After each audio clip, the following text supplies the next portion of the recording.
Ja, så er jeg rigtig glad også for at hilse på jer alle sammen.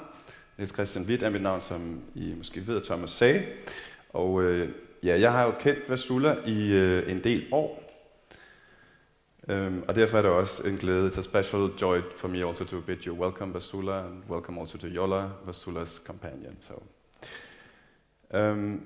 jeg vil bare sige 10 minutter, et par ord om lidt om, hvordan jeg selv lærte Vasula at kende.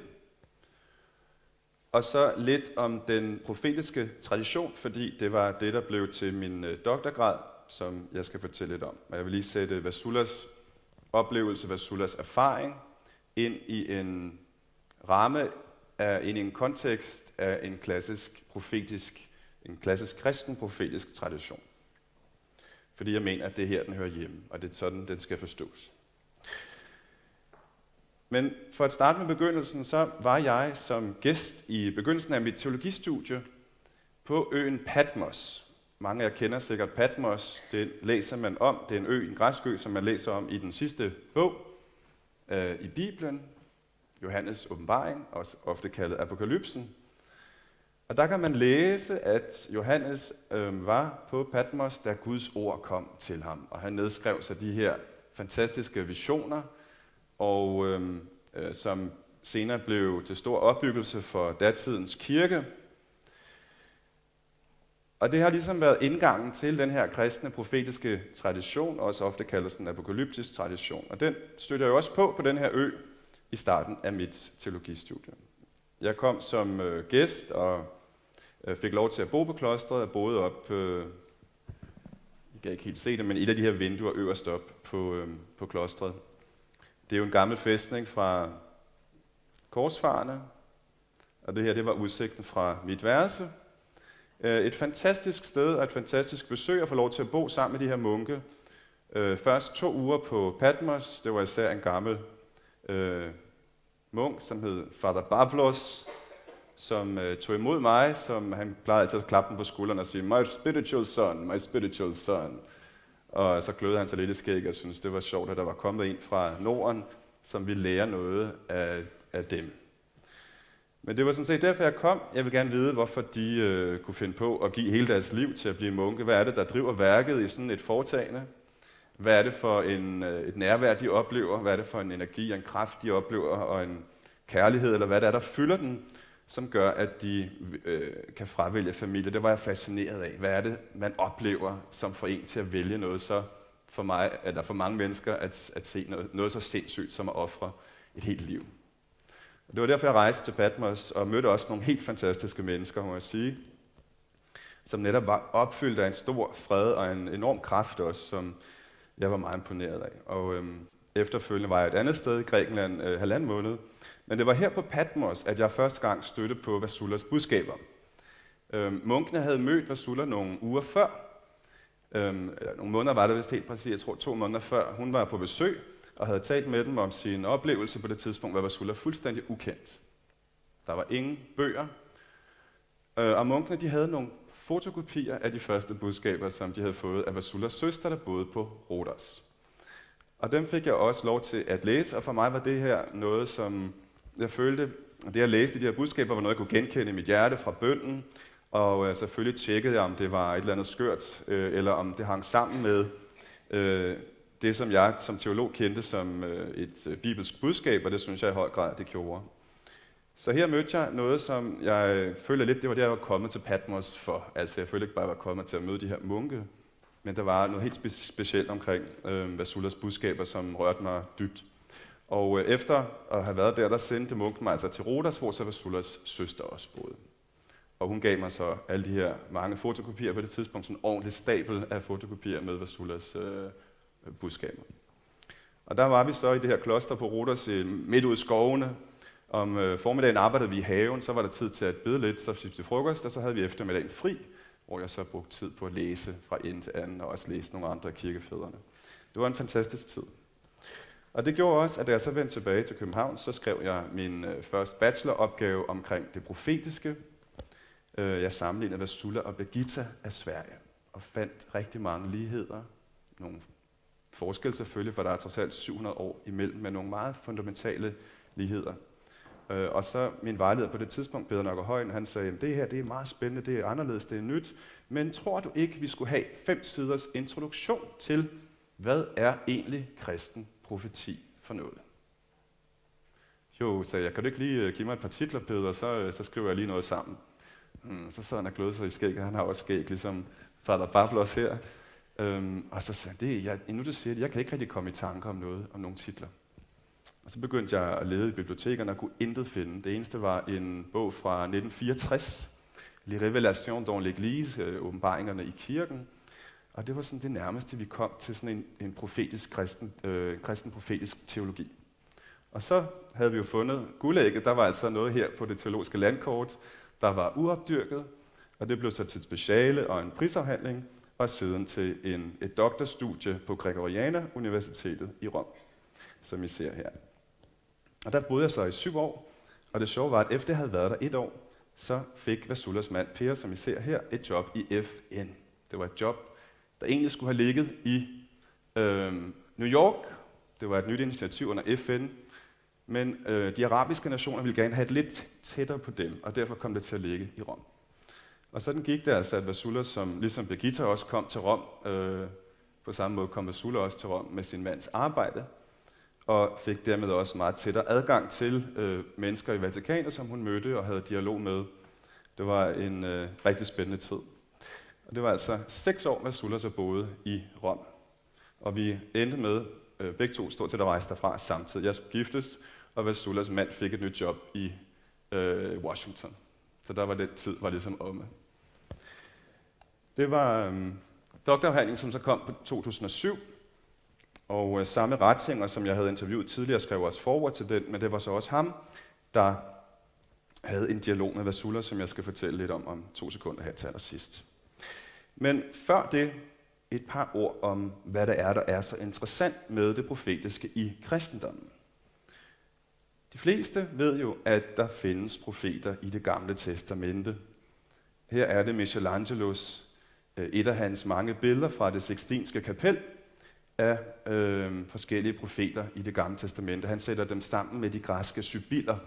Han mener altså, at der er sådan en sammenhæng mellem de græske og de hebraiske profetskikkelser. Og det ser vi så hele det Sixtinske kapel op under loftet. Her er det Jeremias, der sidder og grunder og grubler og ærger sig over Israel, der ikke vil lytte til hans ord. Noget, som jeg synes måske Vasula lidt selv kender, i form af at blive afvist og også blive selvfølgelig som profet. De er jo altid sådan nogle modsigelsespersoner. Det var de gamle testamentlige også. Her har vi Jeremias i Rembrandts gengivelse. Og sådan er der en tradition af profeti i Det Gamle Testamente, primært mænd. I Det Nye Testamente er det så lidt mere blandet, der er både mænd og kvinder som profeter, og især er der nogen, der forudsiger, at Jesus skal komme, men også når han kommer, at Messias er kommet. Her er det Rembrandts gengivelse af Jesus, der bliver genkendt i templet af Simeon og Anna, profeten Anna. Og denne her tradition, den fortsætter ind i den tidlige kirke, i form af forskellige menighedsprofeter, der vandrer om i menighederne. Nogle, der også er faste nogle steder. Vi kender det også i form af spontan profetisk tale i menighederne. Og sådan er det til omkring år 250, hvor der så sker det, at vi får det første rigtige, det som kirken vurderer som et kætteri. Det er montanismen. Nogen, der går op og siger, alt det, I har haft endnu, det er ikke nok. Nu kommer vi med den sidste lære, som kompletterer, som fuldstændig gør Bibelen.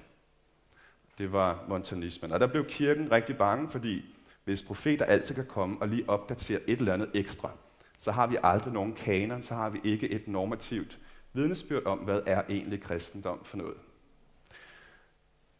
Så det gjorde man kraftigt op med. Og fra omkring 200-300 efter Kristus har vi faktisk ikke nogen andre profeter, vi kender til i kirkens historie. Det begynder så stærkt igen hos Hildegard af Bingen. En kvinde, og fra og med hende, her er det Gertrud af Helfta, Hildegard af Bingen kom lidt før hende, men de er stort set fra den samme tid. Birgitta af Vadstena, vores skandinaviske store eksempel. Katarina Siena, hun er jo Italiens og Europas værnehelgen, det er Birgitta også faktisk. Jeanne d'Arc er også sådan en af de her figurer, som vi ofte kalder profeter, som også havde en trist skæbne. Julian of Norwich er en af dem, der ikke blev modsagt så meget. Hun er nok den, der har fået mindst modstand. Hendes budskab var meget blødt og vagte ikke så meget modstand. Maria Alacoque er en af de franske nonner, som taler ind i en tid, hvor man fuldstændig har glemt budskabet om Kristi kærlighed, om hans ømhed.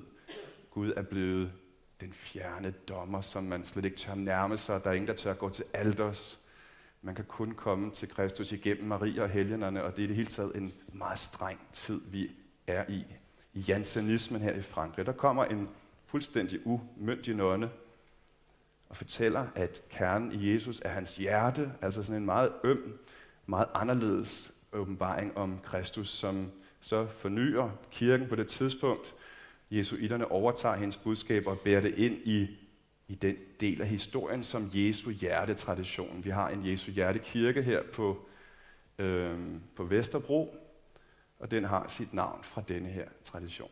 Så det er bare nogle få eksempler på, hvordan de her fuldstændig umyndige kvinder pludselig fremstår med en autoritet, som ikke er deres egen, og ender med at oftest blive modsagt i samtiden, men på sigt forny kirken, ofte radikalt faktisk. En senere tradition, det er Maria-åbenbaringerne fra 1830'erne, som regel unge kvinder eller som i Lourdes børn. Budskaberne er meget mere enkle end disse tidligere kvinders budskaber, som ofte er meget omfattende. Men det, som kendetegner disse her Maria-åbenbaringer, som for mange kan være lidt fremmed, men som er en solid tradition, det er et enkelt budskab, men at stedet bliver et vigtigt sted for kirkelig fornyelse.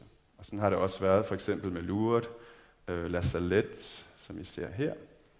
Endnu lidt senere Fatima, 1916, 3 små børn igen, som også ender med at få et ret hårdt liv, må man sige.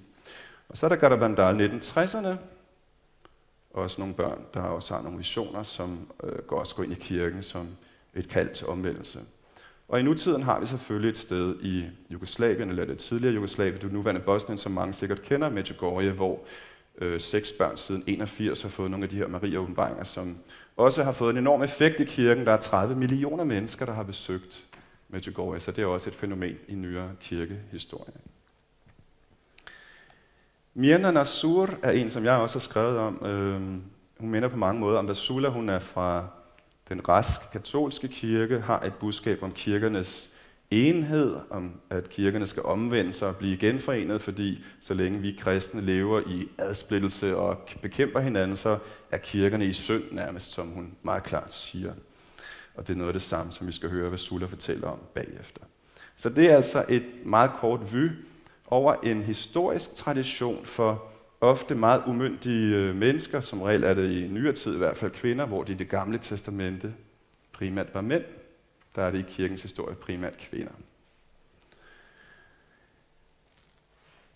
Det, som jeg ligesom tænkte over i den her tradition, hvad er det så for noget med det profetiske? Er der noget, der hedder kristen profeti, som sagt? Og det var det, jeg brugte de her 500 sider på, og mange års arbejde på.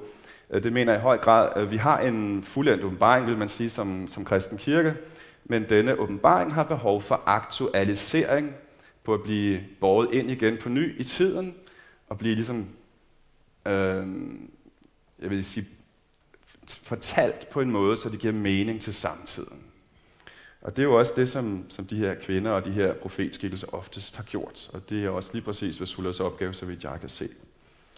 Den store udfordring det er selvfølgelig at kunne skelne mellem skidt og kanel, men det er der faktisk ret klare kriterier for. Primært, at man skal kende profeterne på deres frugter, og at hvis det er sådan en eller anden fuldstændig radikal noget nyt, der går i modstrid med det, som man tidligere ligesom har anset for at være det normative budskab, så er det et dårligt tegn. Men hvis profeten evner at aktualisere det, som er givet på en helt ny måde, så er det et godt tegn. Altså så er det frugten, man så også ser på. Hvad leder det til i kirkens historie? Hvad betyder det for kirken og for menneskeheden generelt? Vasula kommer fra en baggrund, hvor hun overhovedet ikke er specielt religiøs. Hun er ikke anti-religiøs, hun er bare ligeglad. Og på det her tidspunkt lever familien i Bangladesh. Vasula er diplomatfrue, men har masser af tid til at male. Det var hende. Hun er selv fra en kunstnerfamilie. Hun underviste også i malerkunst. Vandt også en konkurrence på det her tidspunkt i Etiopien, hvor man skulle male den sidste kejser i Etiopien, Haile Selassie. Den blev genoptrykt i forskellige frimærkesamlinger. Hun var et kendt navn inden for kunstneriske kredse. Og så elskede hun at spille tennis. Vasula vandt de åbne mesterskaber i double i Bangladesh, lige før de her åbenbaringer begyndte. Så det var ligesom toppen af poppen. Hun havde det super godt, var rigtig glad for alt det, hun gjorde, det liv, hun havde. Der var ikke en eller anden krise, en eller anden eksistentiel livskrise, der bragte hende ind i at betvivle sit liv og gentænke sit liv. Tværtimod, så var det i den her mest travle periode i hendes liv, at de her åbenbaringer pludselig begyndte. Hun skulle skrive en indkøbsliste til et af sin mands cocktailparties, og med et oplever hun et nærvær ved sin side. Et godt nærvær. Hun hører så en stemme, der taler til hende, og hun nedskriver budskabet på en indkøbsliste. Det var simpelthen det første budskab, og hun var lidt nervøs, hvad hendes mand ville sige, da hun kom hjem. Min engel har talt til mig. Hvad vil han sige til det? Nu er hun vist ved at blive skør, men han sagde, det har jeg hørt om. Jeg har læst om nogen, der har oplevet sådan nogle ting, så det er jo bare enormt interessant. Lad os se, hvad der sker videre. Og sådan var det, at Vasula begyndte at nedskrive de her budskaber, og noget af det, der kendetegnede budskaberne, var, at hver gang hun skrev budskaberne ned, var det med en markant anderledes håndskrift, end den hun ellers havde skrevet med. Og det er der mange, I kan se her, der har i øverst Vasulas egen håndskrift, og nederst den håndskrift, hun skriver med, når budskaberne nedskrives. Og der er talløse grafologer, der har analyseret de her meget kraftfulde bogstaver, den her meget kraftfulde skrift. Nogle meget spændende grafologiske analyser, som blandt andet er foretaget af politiet i Paris og en masse andre. Der er nogen, der har tænkt, at det her ikke er en slags automatskrift, altså sådan en form for channeling. Det er der forskellige eksperter, som kender til det, som siger, at der er meget store forskelle. Folk, der skriver automatskrifter, som regel ikke særlig nærværende i det, de gør. De har ikke noget dybt forhold til det. De formidler det nærmest som en kanal. Anderledes med Vasula, som hører budskaberne, som dybt eksistentielt oplever det, hun formidler. Og hun er aldrig sådan en tranceagtig tilstand, når hun skriver dem ned. I en kristen sammenhæng kender vi til begrebet raptus, især hos Teresa af Avila, som nogle gange oplevede Helligåndens nærvær så intenst, at hun endte med at falde om simpelthen og kunne slet ikke styre kroppen. Og der er nogen, der har sagt, at måske er det her en form for delvis raptus. Vi ved det ikke. Men usædvanligt er det også i en kristen historisk sammenhæng. I begyndelsen skrev hun rigtig meget ned. I de første 3 år skrev hun. Og derefter begyndte hun at fortælle, og blev hun bedt om at rejse rundt i verden og fortælle om de her ting. Hun fik et budskab på et tidspunkt, at det her budskab skulle sprede sig i hele verden og blive til et stort hav af fred og kærlighed, noget der ville betyde utrolig meget for mange mennesker. Der sad Vasula i Bangladesh, et muslimsk land, kendte ingen overhovedet, og sagde, det tror jeg bliver svært. Det eneste, jeg kan gøre, det er at lave nogle fotokopier til mine venner i tennisklubben. Hvad skulle jeg ellers gøre? Og der får hun et budskab, hvor Kristus siger til hende, du vil komme til at gøre meget mere, end at lave fotokopier til dine venner i tennisklubben. Og sådan er det også blevet. Budskaberne er nu oversat til 75 sprog, så vidt jeg ved. Der er skrevet rigtig mange værker om Vasulas oplevelse og Vasulas erfaring. Og Vasula har holdt over 1000 møder i hele verden. Lige nu kommer hun fra en rundrejse, en odyssé, som hendes mand vist lige kaldte det, i Skandinavien, fra de andre skandinaviske lande. Og det er altså nået til verdens ende, som sagt, til at vi i Indien, hvor hun flere gange har talt for over 100.000, 150.000 mennesker, så vidt jeg er orienteret. Hun er nået ud virkelig til verdens ende her i Papua Ny Guinea, hvor hun bliver modtaget af de lokale kristne i deres fineste søndagstøj. Sådan klæder man sig, når man skal i kirke som kristen i Papua Ny Guinea. Et af de ting, som Vasula har kæmpet meget for, det er, at hun siger, at det, jeg har fået, er så rigt, og jeg er så taknemmelig for det, men jeg vil gerne have, at dem, der er fattige, dem, der lider, skal have glæde af det, og derfor har hun lavet et initiativ til, at mennesker, der måtte ønske det, kan give midler til at give næring og tøj og medicin til fattige. Det er de Bet Miriam, som Thomas allerede talte om. Og de er rundt omkring i verden og fungerer faktisk rigtig, rigtig godt. Ofte med almindelige lægmænd, som driver værket. Ofte, når man tænker på profeti, tænker man jo spontant på, at profeter det er nogen, der forudsiger fremtiden. Det er sådan, almindelige danskere sikkert tænker, en profet det er en, der forudsiger, om det bliver Helle Thorning-Schmidt, eller der bliver den næste statsminister, eller hvordan det nu bliver. Men det kan også være der, men selve ordet profetemi betyder faktisk bare at fremsige. Det er altså en person, der får til opgave at tale Guds ord ind i tiden. En mystisk eller en profetisk oplevelse, men et budskab, der kan blive til opbyggelse i kirken. Men når det er sagt, så må vi også sige, at Vasula nogle gange har fået nogle budskaber om fremtiden. Blandt andet fik Vasula en vision om tårnene i New York. Jeg kan huske, da jeg hørte det her ske på radioen, så tænkte jeg, det har jeg læst noget om hos Vasula. Og jeg gik hjem bagefter og prøvede at finde det, og slog op netop på det her sted, fandt det her sted, hvor Jesus for nogle år siden gav et budskab. Men det, der slog mig, det er, at Vasula modtog det her budskab den 11. september 1991. Det vil sige på dagen 10 år inden. Det er det eneste sted i hele hendes forfatterskab. Man kan jo søge det på Vasulas hjemmeside. Der ligger alle budskaberne elektronisk. Der er intet andet sted, hvor der er tale om tårne, og slet ikke nogen tårne, der skal styrte i grus. Men lige præcis den dag, den 11. september 1991, et budskab, der bliver publiceret i 1992, tales der altså om nogle tårne, som skal styrte i grus, hvor Jesus siger, jorden vil ryste og bæve, og enhver ondskab bygget i tårne vil styrte i grus og blive begravet i syndens støv. Det er et ret hårdt budskab. Vasula har selv senere forklaret, at det ikke betyder, at det var de her mennesker, der var specielt onde, som var i tårnene, men at det er ligesom, at vi høster ofte, som vi sår, og den ufred, der er i verden, den udmønter sig i meget konkrete eksempler, som med de her 2 tårne. På samme måde er der en hel række andre ting, Vasula har oplevet som noget, der vil ske, som faktisk er gået i opfyldelse. Både Berlinmurens fald, noget hun ofte selv beskriver, men en række andre ting, som hun sikkert selv vil fortælle lidt om. Det var, hvad jeg vil sige til sidst, blot det, som jeg lige først sagde, jeg vil sige lidt om til sidst. Altså, da Vasula så boede i Vatikanet, hun fik først en såkaldt notifikation imod sig i 1995, men den blev så revurderet i form af en dialog mellem Vasula og den daværende kardinal Ratzinger, den nuværende pape, som satte 3 stjerneteologer til at studere hendes budskaber i en periode fra 2002 til 2004. 2,5 år var de i gang med, fra 2000 til 2002, sådan var det. 2,5 år studerede de her 3 eksperter hendes budskaber og fandt intet, som de anså for at være i modstrid med, hvad der var anerkendt som kristendom eller som kristenlære.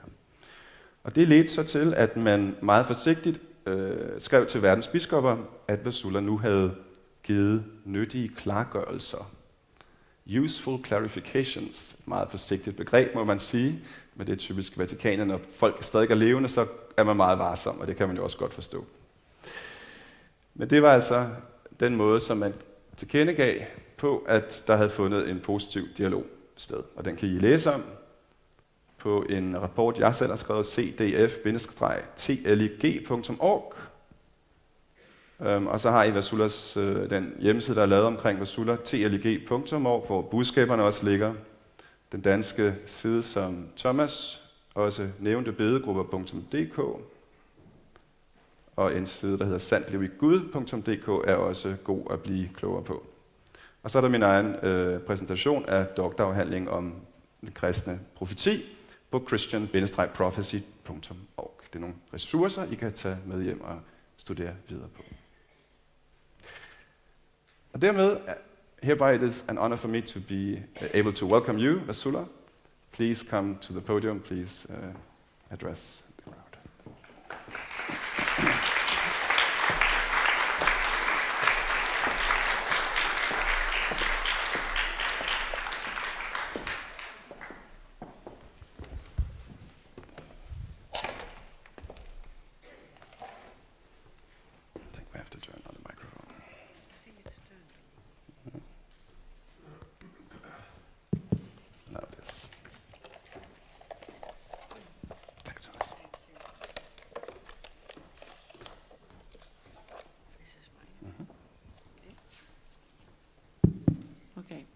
Good evening. I'll make you stand up so that you... Okay. And I shall start with a prayer. Jeg vil gerne begynde med en bøn. That is the prayer of our Father, but in the language of Jesus, which is Aramaic. En bøn, som er fader vor, som vi kender på dansk, men som Ursula vil læse højt på aramæisk, Jesus' eget sprog. Abund bashmayo, netkadashmoch, tite malkutoch, nehwes ebionoch, aikano bashmayo of baror. Hablan lahmot sunquonon yaumono, washbuk lan haubain wahtohain, aikano dofnan shbah lahubain, hulot alan lesyuno, elu fasun min bishu, metul dilochi malkuto, uhailu uteshbohto, lo'alan holmin. Amen. Amen. Please now.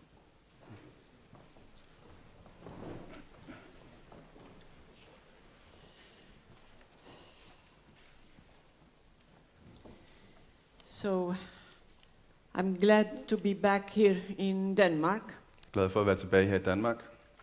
And I always consider that when I'm visiting a country, that it is a call from God.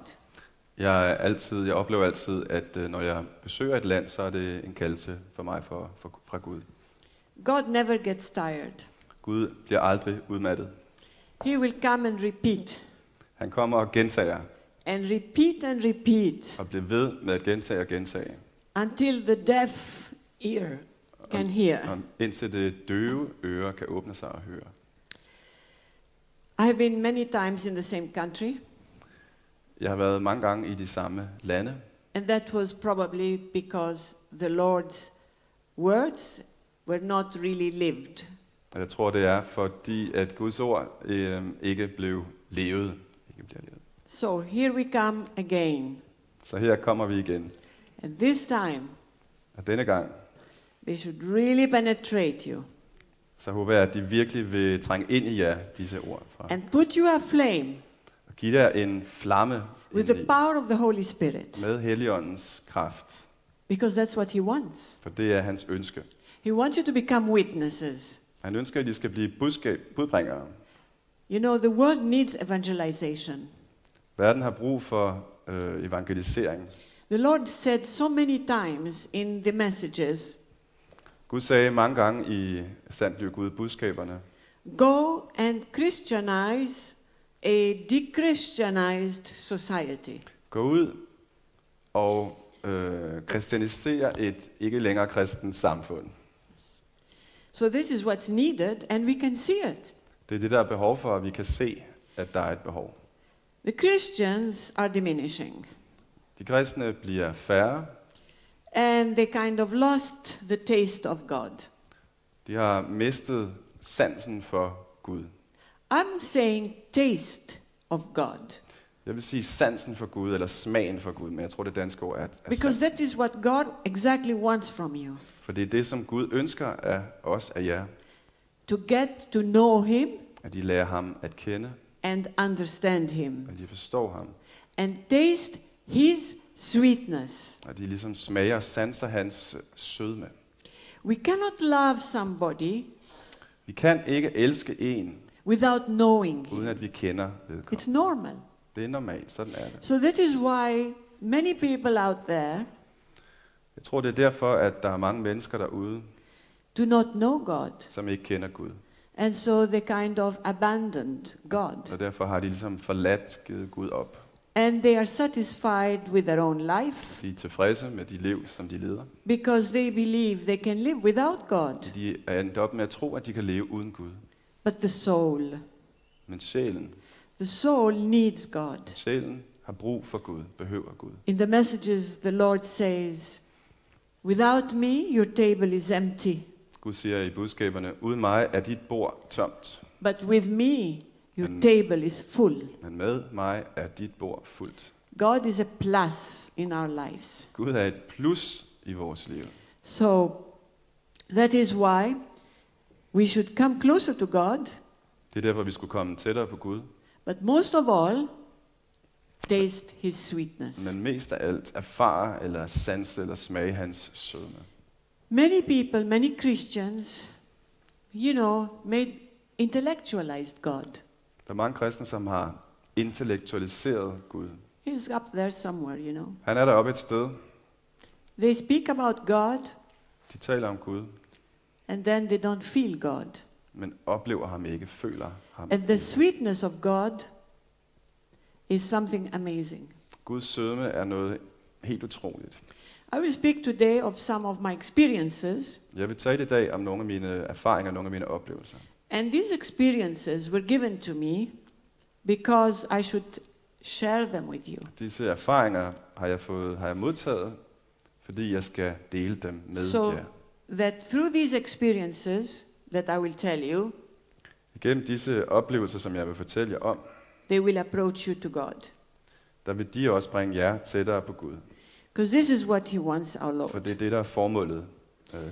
Det er Guds formål med det her. So the messages of true life in God Budskaberne God. sandt liv i Gud, are, first of all, the title is chosen by him himself. er en titel, som er valgt af Gud selv. He reveals his love Han åbenbarer sin kærlighed and his mercy. og hans barmhjertighed. It is a message that calls everyone Det er et budskab, som kalder alle to live intimately with him til at leve et fortroligt liv med Gud and be united to God. og være forenet med Gud. In the beginning, when the Lord called me, I begyndelsen, da Gud kaldte mig, when the Lord called me, it was first the Father who spoke. der var det først faderen, som talte til mig. And then, after some period of time, Jesus himself. Og efter et stykke tid var det Kristus selv, der But talte. first came the Father and spoke. Men først kom faderen. And you will say, well, how do I know? Hvordan ved jeg forskellen? Because he said so. Fordi at han selv sagde det. I am your Father. Jeg er din far. And then this is what it is that when he said these words, I am your Father, and I heard them, Da han sagde disse ord, jeg er din far, og jeg hørte de her ord. and i I mit liv. also felt his Og presence, jeg oplevede hans nærvær. the image of God that I had made in my life, Der måtte jeg sige, at Guds billede, som jeg havde dannet i mit indre, i mit liv, a God of only severity, en streng Gud, judge, Gud som var en dommer, and fearful, og en som var frygtelig, var en, jeg var bange for faktisk. all this shattered down. Alt det blev fuldstændig til Just intet. by just a few words from his mouth. Ved bare et par ord fra hans mund. I discovered that he was very meek Jeg oplevede, Very at han var simple. utrolig mild, meget enkel and very paternal. og meget, meget faderlig. It was like somebody I knew, Som om, at det var en, jeg kendte. like somebody I knew all my life, but I En, jeg had havde forgotten. kendt hele mit liv, men som jeg havde glemt om. And this is what it is, because this is the real image of God. Det er, hvad det handler om. Det her, det er Guds sande billede. Jesus described him in a few words one Jesus day. beskrev ham i bare et par ord, ved et par få ord en dag. He said, "My father is a king, Min fader er en konge, yet so motherly. men så moderlig. He is a judge, Han er en dommer, yet so tender and loving. men så mild og øm og kærlig. He is the Alpha and the Omega, Han er alfa og omega, yet so meek." men så ydmyg. So it was this meekness, Det var denne ydmyghed, den her ømhed, tender and loving, og kærlig and motherly. og moderlig. So that is the way he described the Father. Det er And he sådan- was like that. Det er sådan, Kristus altså beskrev faderen, og det er sådan, han er. Det er sådan, jeg har oplevet ham. Now, when he says something to me in the messages, he says them to everybody. En ting, han har gjort det helt klart i budskaberne, når han siger noget til mig, så siger han det til alle. Because he says, "Be my echo. Fordi Go and tell my people." det er det, han siger. Vær mit ekko. Gå ud og fortæl mit folk. Take away Vasula's name and put in your name. Og til jer, I skal tage jeres eget, altså Vasulas navn ud og sætte jeres eget navn ind i stedet. Because he's speaking to each one of us. For han taler til enhver af os. So when you do that, Når I gør det, then you really feel that he's speaking to you. så oplever I endnu mere, at det er Gud, der taler til jer. And when he said anything to me, he says it to you. Og når han siger noget til mig, så er det jer, han siger det til. He said in the beginning, Begyndelsen I am sagde your han, father. Jeg er jeres far. And when he said that, I really felt that he is really my father. Og der var det, jeg erfarede, oplevede dybt, at han er virkelig min far. Before my father on earth. I højere grad end min fader på jorden. Then he said, you are mine. Så sagde han til mig, du er min. You come from me. Du stammer fra mig, du kommer fra mig. You descend from me. Du nedstammer fra mig. You are mine. Du er min. You are my seed. Du er mit afkom, mit sædkorn. When he said these words, I really felt Og da han sagde de her ord, der That følte jeg virkelig, there is no doubt. at der er slet ikke nogen tvivl om. We really belong to God. Vi kommer virkelig fra Gud, vi tilhører virkelig Gud. And in another message he says, sons and daughters, I et andet budskab siger han, sønner og døtre, you belong to me. I tilhører mig. You come from sovereignty. I kommer fra den største ære. You come from nobility. Kommer fra nobilitet. You come from majesty. Kommer fra majestætisk afkom. So this is how he calls us. And we should not forget that we really descend from nobility Det er sådan, han kalder os. Og vi and skal from huske, sovereignty. at vi er af nobelt afkom, nobelt oprindelse, og vi kommer that fra de højeste. We are the sons and daughters of the Most High. Og vi er sønner af døtre af den allerhøjeste. So this is why we should guard that image of holiness inside Og us. det er derfor, vi bør prøve at bevare det her billede af noget helligt, noget stort inde i os. And never damage it. Og prøve aldrig at beskadige det, at ødelægge det. So this is the Father when he called me in the beginning. Det er sådan, faderen kaldte mig i begyndelsen. I didn't even know what was waiting for me. Jeg anede på det tidspunkt ikke, hvad der ventede mig. When the angel came in the beginning, Da englen kom i starten and he said, God is near you and loves you, og sagde til mig, I Gud thought- er nær, og Gud elsker dig. well, I thought, well, first of all, I was very surprised. Der var jeg selvfølgelig først og fremmest meget overrasket. I could hear him and see him within me. Jeg kunne høre ham og se ham i mit indre. But then when he said, God is near you and loves you, Da han så sagde, Gud er der nær, og Gud elsker dig. at that time I said, well, what else will he talk about? Der tænkte jeg, hvad skulle han ellers finde på at snakke om nu? An angel will always tell you that God loves you. En engel vil jo netop altid sige, at Gud elsker dig. Det er forventeligt. But then it was the next day that he came, Men dagen efter, da han kom igen, and then he asked me to read the Bible. der spurgte han mig, om jeg ville læse i Bibelen. And then I didn't have one at Jeg home. havde ikke nogen hjemme. And I said to him, I don't have one Altså, at jeg har home. altså ikke nogen bibel herhjemme. But then he said, go and get one. Så sagde han, tag hen og find en. And then I started to argue a little bit more. And I said, well, in Bangladesh, it's a Muslim country. You can't find any Bibles there. Og med den her modstand begyndte hun at argumentere sig, jamen altså, vi er i Bangladesh, det er et muslimsk land, hvor skal du finde en bibel hen? So he said, go to the American school. Så sagde englen, gå hen til den And amerikanske you get a skole, Bible there. og der vil du finde en bibel. And so I did. Og det gjorde jeg så. Read. Og så sagde englen til mig, læs. I didn't know how, where. Jeg vidste ikke, hvor skulle jeg begynde. So I opened at Så random like åbnede jeg that. bare tilfældigt et sted. And I read the Psalms. Og det var lige præcis på salmernes bog, som jeg That's kom op where, på. in reading them, Da I jeg didn't læste- understand a single word. Og da jeg så læste dem, der må jeg sige, jeg fattede ikke et eneste ord. And there I knew that I was in total obscurity, Og der oplevede jeg, og jeg vidste, at jeg var i fuldstændig mørke. Jeg var helt formørket. completely blind to the Yeah. word of God. Jeg var blind over for Guds ord. And that hurt so much Og det that gjorde I mig wept. så ondt, at jeg græd. And that was, the beginning. Det var helt i begyndelsen. But eventually, I went through many fires, spiritual fires. Jeg gennemlevede mange ilddåb, kan vi sige, af åndelig art. It's called, if you want, purification. Renselser. Because he started to show me what I did wrong to offend God. For han begyndte at vise mig, hvad jeg gjorde, som forulempede Gud. And then I started to see them with God's eyes, not the way we see them. Og jeg begyndte at opleve i det her Guds lys, at jeg så den sådan, som Gud ser den, ikke sådan, som vi ser. And I was shocked. Og jeg var virkelig chokeret. And I realized that I am really wicked. Og jeg erkendte, Not at jeg worthy. virkelig var nærmest ondskabsfuld eller elendig. Well, that was the effect. After that, I repented. Men det ledte frem til, det var, at jeg virkelig, virkelig angrede. Today, the Lord asks from each one of us to repent. Og det er det, Gud kalder os til, det er at angre. If you know how many times he uses the word repent, Hvis I vidste, hvor mange gange han i budskaberne brugte I don't. udtrykket omvend jer. And then he says, I do not hear enough repentance.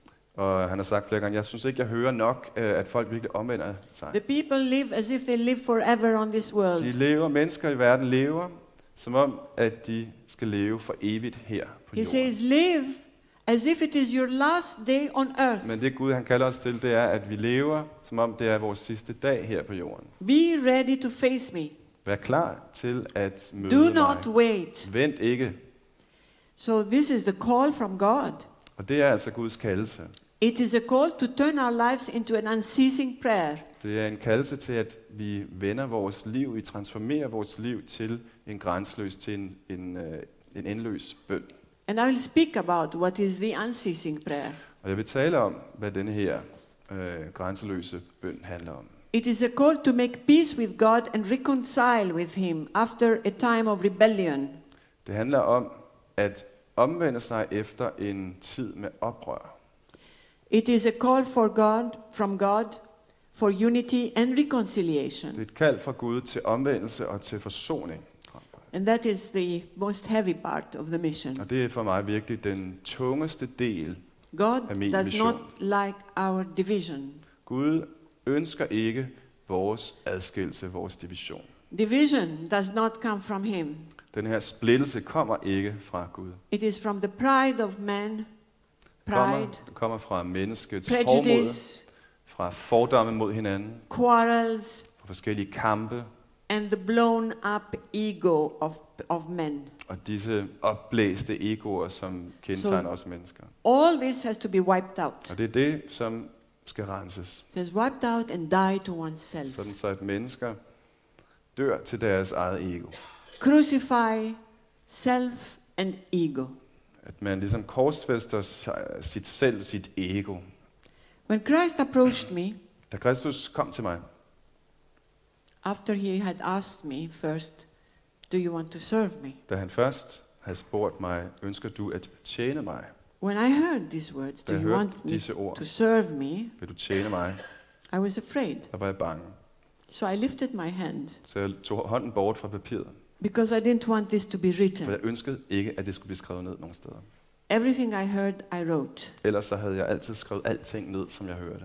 And then I heard Christ saying, Og så hørte jeg Kristus sige til mig, in spite of your awesome weakness, I can still abide in you. til trods for din utrolige svaghed, kan jeg stadigvæk bo i dig. And he was disappointed. Han var skuffet. And that was that day. It passed on like that, and I was trying to think how to deal with that question. Dagen gik med, at jeg gik rundt og tænkte, hvordan håndterer jeg det her spørgsmål? Because in my ignorance, I min uvidenhed, I thought that if you have to serve Christ, der tænkte jeg, at hvis du skal tjene Kristus, you have to go and run in a monastery. så er du nødt til at gå hen og træde ind i et kloster. And so I was not answering. Og det var det, jeg ikke ville. Jeg svarede ikke på det her. So I thought it overnight. Jeg tænkte over det natten over. And I thought, I don't belong to myself. Men jeg tænkte, jeg tilhører jo ikke mig selv længere. He created me, therefore I belong to him. Han skabte mig, og derfor tilhører jeg jo ham. So how dare I deny Så what he wants? hvordan skulle jeg overhovedet tænke på at nægte, hvad han ønsker. And the next day, I came to him Dagen efter kom jeg tilbage til ham, and I said, "Do you want me to serve you?" og jeg sagde til ham, And he was ønsker happy. du, at jeg skal tjene dig? And he said, "Yes. Det var han And glad I- for, og han sagde ja. I bless you.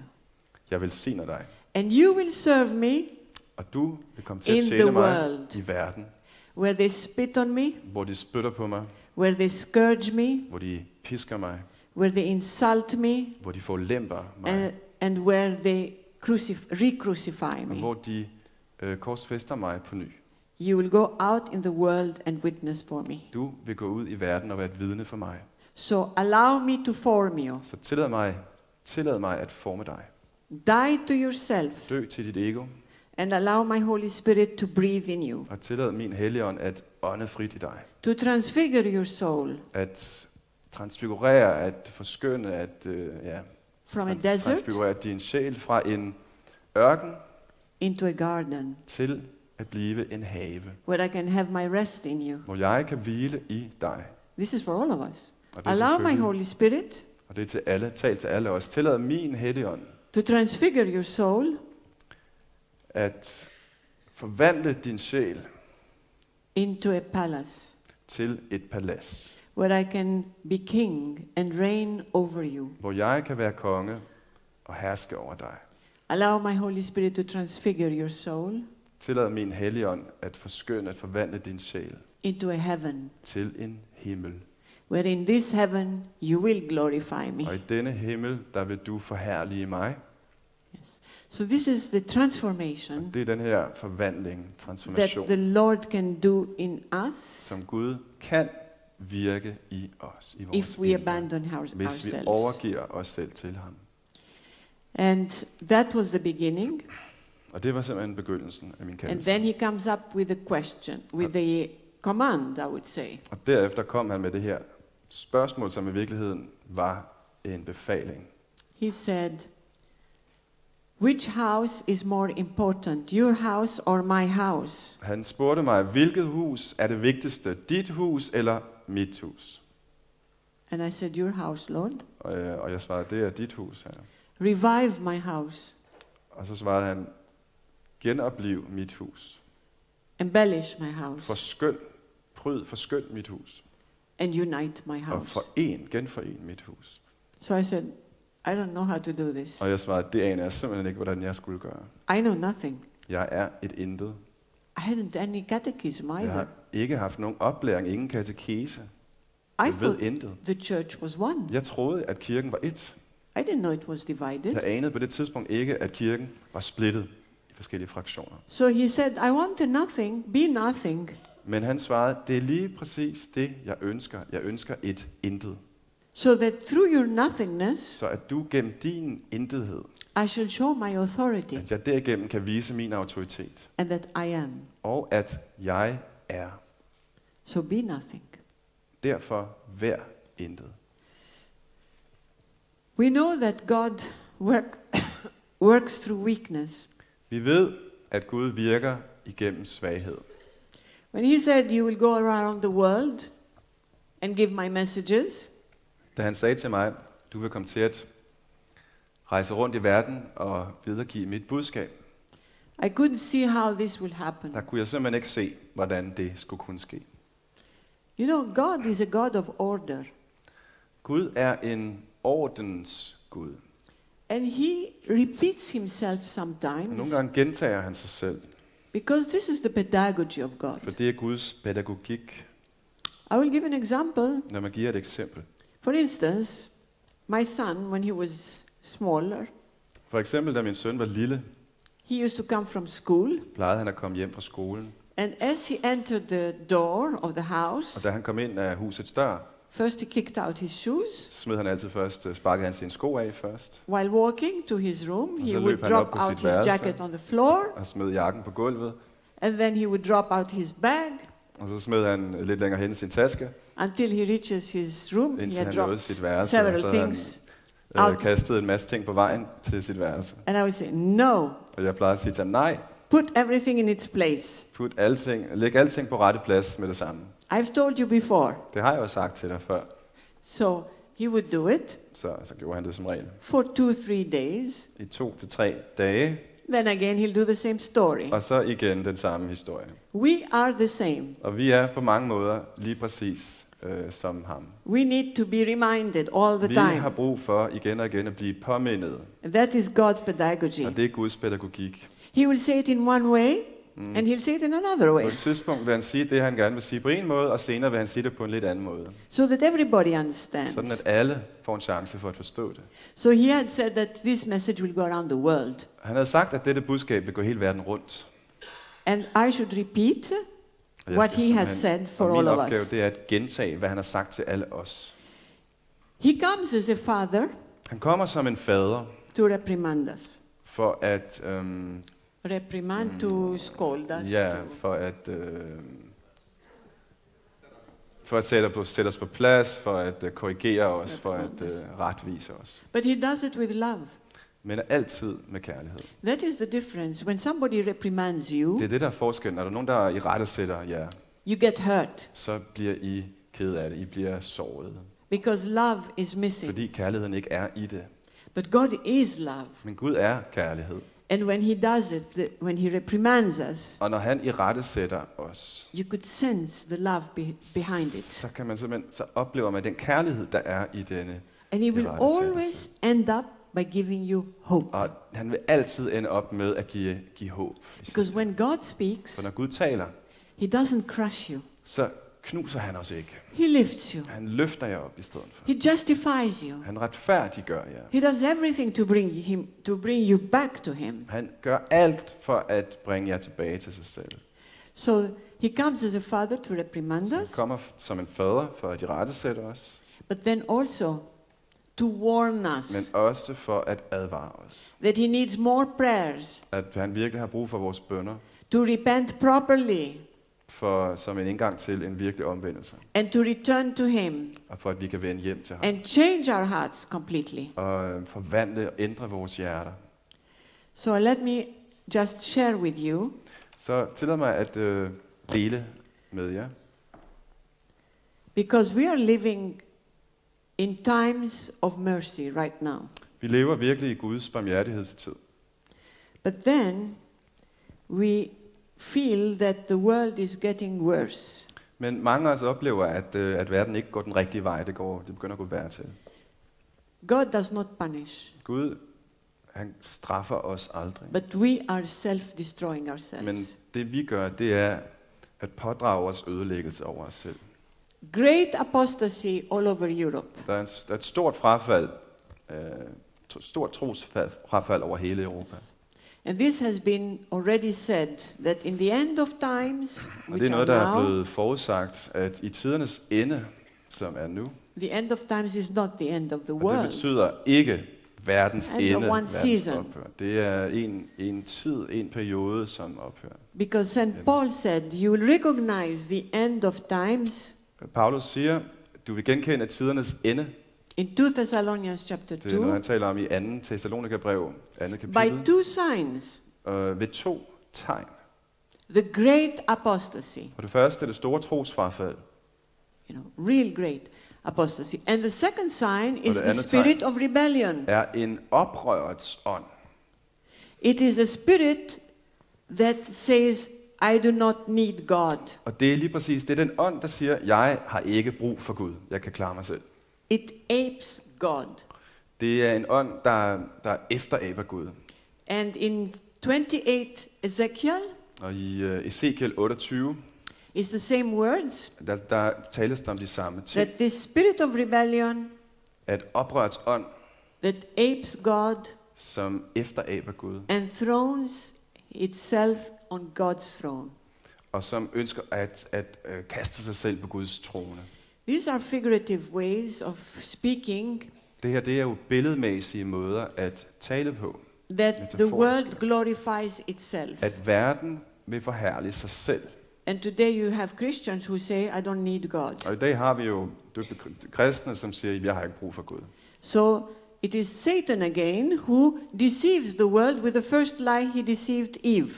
Det er lige præcis den måde, som Satan han forblinder og snyder verden, With the præcis first som lie. han snød Eva første gang. That he deceived Eve, saying, "You can be God." Og på den måde han ligesom snød Eva og sagde, du kan blive præcis ligesom Gud. Yes. So this is what's happening, and God reacts. Og det er det, der sker, og det reagerer Gud på. And now he comes gently. Og nu kommer han He med says, barmhjertighed. these are his words. Det her, det er hans ord. I do not come by force upon you with my Holy Spirit to violate your liberty. Jeg vil ikke komme med kraft med min helligånd for at gøre vold på jeres frihed. Nor do I come to condemn you. Jeg kommer heller ikke for at fordømme jer. I come to you out of my mercy, Jeg kommer på grund af min kærlighed og på grund af min barmhjertighed. to give you freely the fullest knowledge of my will. For frit at give jer den dybeste viden om min vilje. I do not come to add new things into that which has been given you already, Jeg kommer ikke for at sige noget nyt i forhold til det, som allerede er blevet givet til jer før. but I come to place my kingdom in the middle of your Men hearts. jeg kommer for at sætte mit rige i jeres hjerters midte. In these times of grace, I disse nådestider I come with mercy, kommer jeg med barmhjertighed, and I address you with poetry. og jeg taler til jer i poetiske vendinger. My words uttered are religion and virtue. De ord, som jeg udtaler, er religion og dyd. With oil of gladness I anoint all those who approach me. Med glædens olie salver jeg alle dem, som kommer til mig. Sealing them on their Og foreheads. jeg giver mit sejl på deres pander. This is my approach to you all.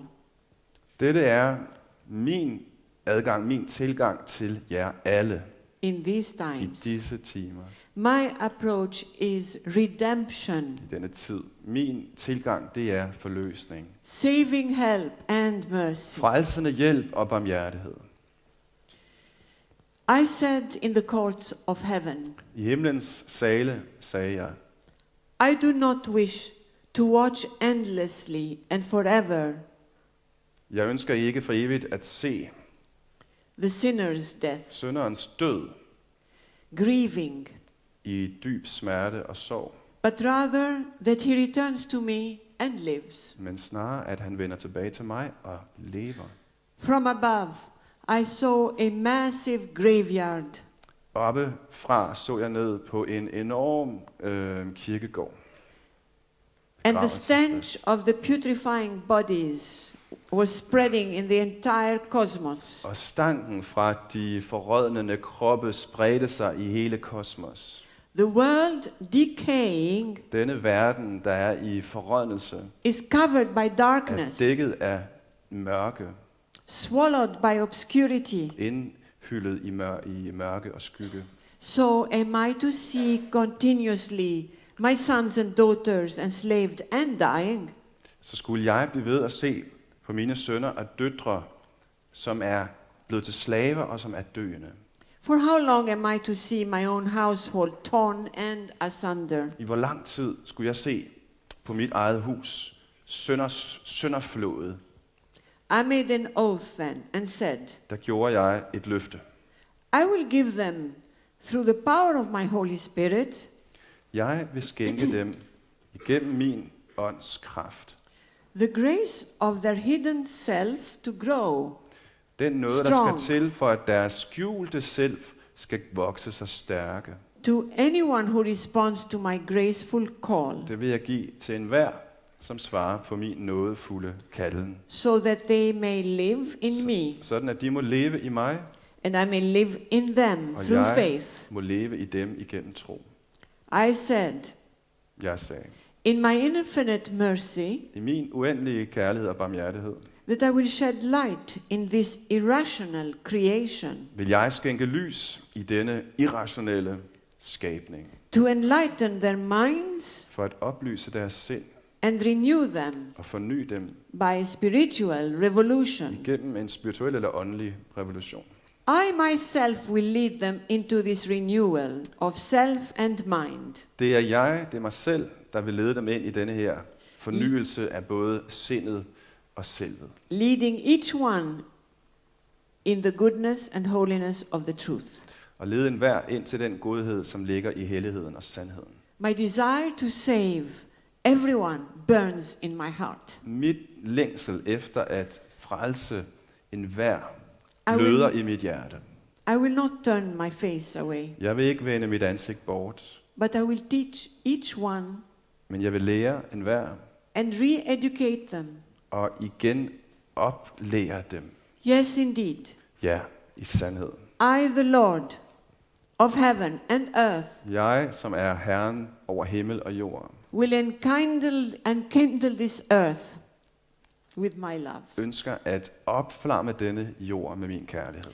I will go and visit my prodigal sons and daughters Jeg vil komme ned og besøge mine frafaldne sønner og døtre and call them back og to kalde dem me, tilbage til mig, reminding them of this ocean of goodness, i det jeg minder dem om dette hav, dette ocean af godhed, reminding them to put their trust in me. og minde dem om, at de skal stole på mig.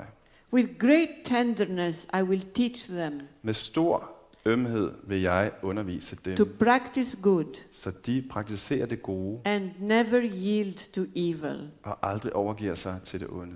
Then, with sweetness, I will re-educate Så them. vil jeg igen uddanne dem, oplære dem i min sødme. Repeating my word to them Og jeg vil gentage mine ord til dem. with their vocabulary I deres vokabular, i deres ordfald. to reach them more surely. Sådan så jeg når den på en stærkere måde. In other words, my divine wisdom Med andre ord, min Will- guddommelige visdom will adapt herself to their needs, vil tilpasse sig selv til deres behov. to make myself understood Sådan at jeg kan gøre mig selv forståelig in their so impoverished i soul, deres så fattiggjorte sjæle. giving them the knowledge of salvation Jeg vil derved give dem min frelses viden through the forgiveness of their sins. igennem deres synders tilgivelse. And as the rising sun, Og ligesom den opstående sol, I will brighten their hearts. vil jeg oplyse deres hjerter. The Lord is speaking also about the renewal. Gud taler meget om fornyelsen. He's sending us like a second Pentecost. Han sender os det, man kunne kalde en ny pinse. Like a new Pentecost. En ny pinse. Some people will say, what is this now? Nogle mennesker vil spørge sig, hvad er det nu for noget? I've been traveling around the world Jeg har rejst rundt omkring i verden, and I have seen it. og jeg føler, at jeg har set det. At the same time, where there is a lot of wickedness, Samtidig med, at der ganske rigtigt er en masse ondskab i verden, the Holy Spirit er Helligånden does not stand back. ikke en, der bare står tilbage, God is sending the Holy Spirit men Gud sender sin hellige ånd out on all mankind ud over hele menneskeheden, like never before in history. som han aldrig før har gjort det i det her omfang. This is why he says these are special times Og of det er derfor, han mercy. siger, at det her det er nogle helt specielle nådestider. There is a revival, Der er en fornyelse, and I saw it, og jeg har set det. because there are people who were completely disinterested about the matters of God or church. For der er mennesker, som var fuldstændig desinteresserede, ligeglade med And when you kirkens ting. approached them to talk to them, Og når man så kom hen til dem og talte med dem, you could see they are blank, kunne man bare se, der var ingen hjemme, de var helt blanke. spiritually dead.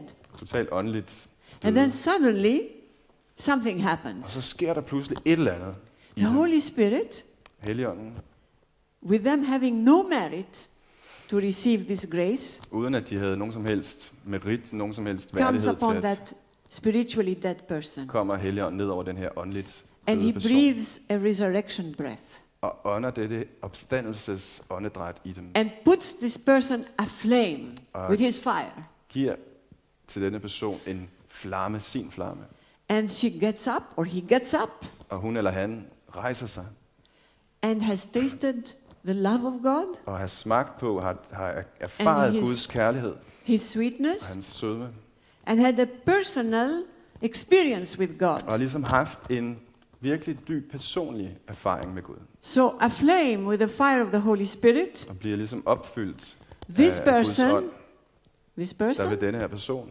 runs løbe with her hands up like this, med hænderne op, like the Samaritan ligesom woman, den samaritanske kvinde i det nye and testamente, says, you know, I've experienced God, I tasted God. og vil sige til sine bysbørn der, jeg har smagt Gud, jeg har erfaret Gud. And this person becomes an apostle. Og denne person bliver så ligesom en apostel, And she's on fire og hun er with a optaget special grace from the Holy Spirit. med en særlig nådegave fra Helligånden. It is not the same thing like those that go to church out of duty, Det er ikke det, vi taler om. Det er altså ikke bare at gå i kirke på grund af and pligt. it is good, and they are very faithful to God, De er meget trofaste og gør det selvfølgelig godt. but there's a spark missing Men in der them. mangler en gnist inde i dem. Because when the Holy Spirit touches you, For når Helligånden He rører puts you ved a os, flame. så vil han også give en ild til den her person. Han vil levendegøre den her person. So I know many people want to receive this grace. Jeg kender mange personer, der ønsker at modtage den her nådegave. Because through that For grace of igennem the denne Holy nådegave, Spirit, Helligåndens nådegave, He can give you the gift of love. der kan han virkelig give jer kærlighedens gave. Because the Lord says For Herren siger, that in the judgment day we shall all be judged ved domsdag skal vi alle sammen blive dømt, in the measure of the love we had here on earth. ud fra den kærlighed, som vi havde her på jorden. How much love we've had Hvor here. meget kærlighed vi har haft i vores liv her. Not only for God, Ikke kun for Gud but for selvfølgelig, neighbor men as well. for vores naboer. So this is important to obtain the gift of love. Og det er altså det, der er enormt vigtigt, at vi modtager, at vi er velkommen, vi modtager den her kærlighed. So when I ask people, because this is God's will actually, Og det er this det, is der er God's will, Guds ønske, Guds vilje for os. because it is, as Jesus says in the scriptures also, it is not those who call out to me, Lord, Lord, who will enter into the kingdom of For heaven, husk på, det er ikke dem, som bare råber, Herre, Herre, som vil komme direkte ind i Guds rige. but those who do the will of my Men det Father. er dem, der gør Guds faderens vilje. And what is the will of Og the hvad er Father? Guds vilje? Faderens It is vilje. love, Det er to netop love. lige præcis kærlighed. Because the greater your love is, For jo større din kærlighed er, the more your knowledge of God is complete. desto mere vil din viden om Gud være fuldstændig. The more your love is ardent for God, Jo mere din kærlighed er glødende for Gud, the more your prayers are ardent. desto mere vil også dine bønner være glødende. The more perfect your love, Jo mere fuldkommen din kærlighed vil være, the more your life is holy. desto mere er det lige præcis, dit liv vil være helligt. So love is so important. Og derfor kan vi ikke sige nok, hvor vigtig kærligheden den er. There are many people who tell me, Der er mange mennesker, der siger til mig, I really want to love more. jeg vil så gerne I elske mere. want to really follow the first commandment in its Jeg fullness. ønsker virkelig at følge det første bud i sin fylde. But I don't do it. I don't know how to go Men jeg forward. kan simpelthen ikke gå frem med det her bud. Jeg kan ikke klare det. The Holy Spirit is waiting.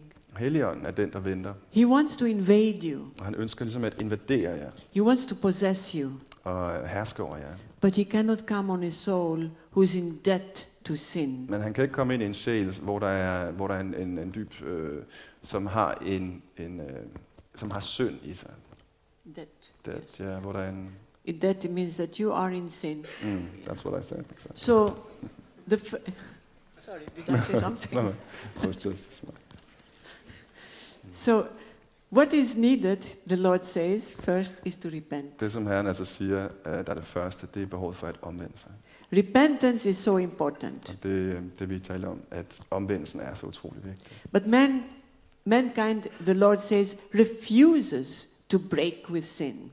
Men det, som Herren siger, som Gud siger, det er, at menneskeheden nægter at bryde med synden. For many years now, I snart rigtig mange år, He has been asking us for acts of reparation.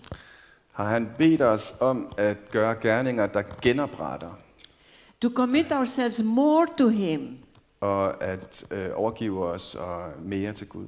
But many live in a world of apathy, Men mange lever i en apatisk verden, spiritual lethargy. en spirituel, en åndelig letargi, That offends God very og much. det er noget, der virkelig To be sårer Gud rigtig meget. lethargic At være letargisk, det vil sige at være en lam, kan man sige på en måde. is to be lukewarm, At være lunken.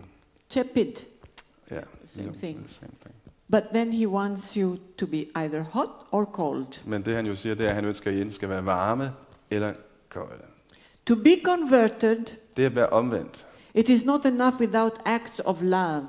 det er ikke bare nok, hvis der ikke er kærlighedsgerning, og hvis kærligheden ikke er der. The Lord asks sacrificial love. Og Gud kalder os jo faktisk virkelig til en ofrets kærlighed. And I'll give you a small example Lad mig about the give jer sacrificial et par love. eksempler på, hvad der jeg mener med den her ofrets kærlighed. For instance, if you pray for yourself and your family and your good friends, it's good. For eksempel, hvis man beder for sin familie, for sine venner, det er rigtig godt og vigtigt. Many people pray for themselves, Mange mennesker beder for sig selv, which is good. som også er godt, But it is better men det er endnu bedre, if you are concerned about others that you do not know, hvis man tænker på andre, som man måske ikke engang kender, for the salvation of others out there. at andre kan blive forløst. So if you pray for others, Når I beder for andre, for the conversion of the world, for et verdens omvendelse, it is a sacrificial love. så er det en opoffrende kærlighed. It is an act of reparation.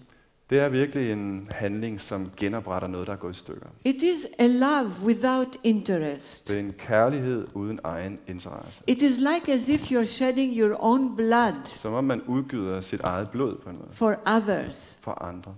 because it resembles Christ's love. Og det er jo lige præcis det. Det minder om Kristi kærlighed.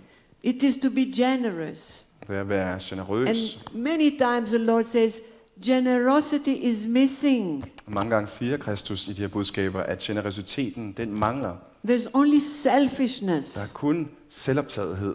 Only for my little self, I think. Jeg tænker kun på mit lille jeg, This is wrong. og det er forkert. So it is not to be converted. To be converted is really to be in God. Det at være omvendt, det handler virkelig om at være, at eksistere i Gud. There are various ways, the Lord says, of showing God our love and generosity. Der er mange måder, som Gud viser sin kærlighed på, og sin generøsitet. That is where he wants to hear this cry of repentance. Og det er det, han ønsker, det her omvendelsens To råb, examine examine hvor ourselves vi mønstrer os selv, and test ourselves, prøver os selv, like questioning ourselves. ligesom spørger os selv. Have I prayed for others? Har jeg virkelig bedt for andre? Jeg husker Am det. I concerned for the others? Tænker jeg virkelig på andre?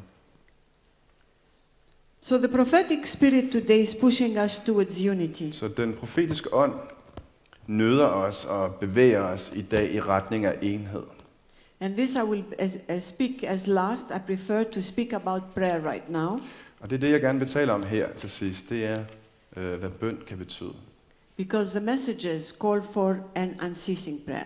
For budskaberne kalder netop på en uendelig bøn. So unceasing prayer, everybody can do it. Denne her bøn, der ikke har nogen ende eller ikke har nogen grænse, alle kan faktisk praktisere det. The Lord loves when you speak to him from your heart, Gud elsker det, når vi taler fra vores with hjerte simplicity. i enkelhed. Just because it becomes sincere.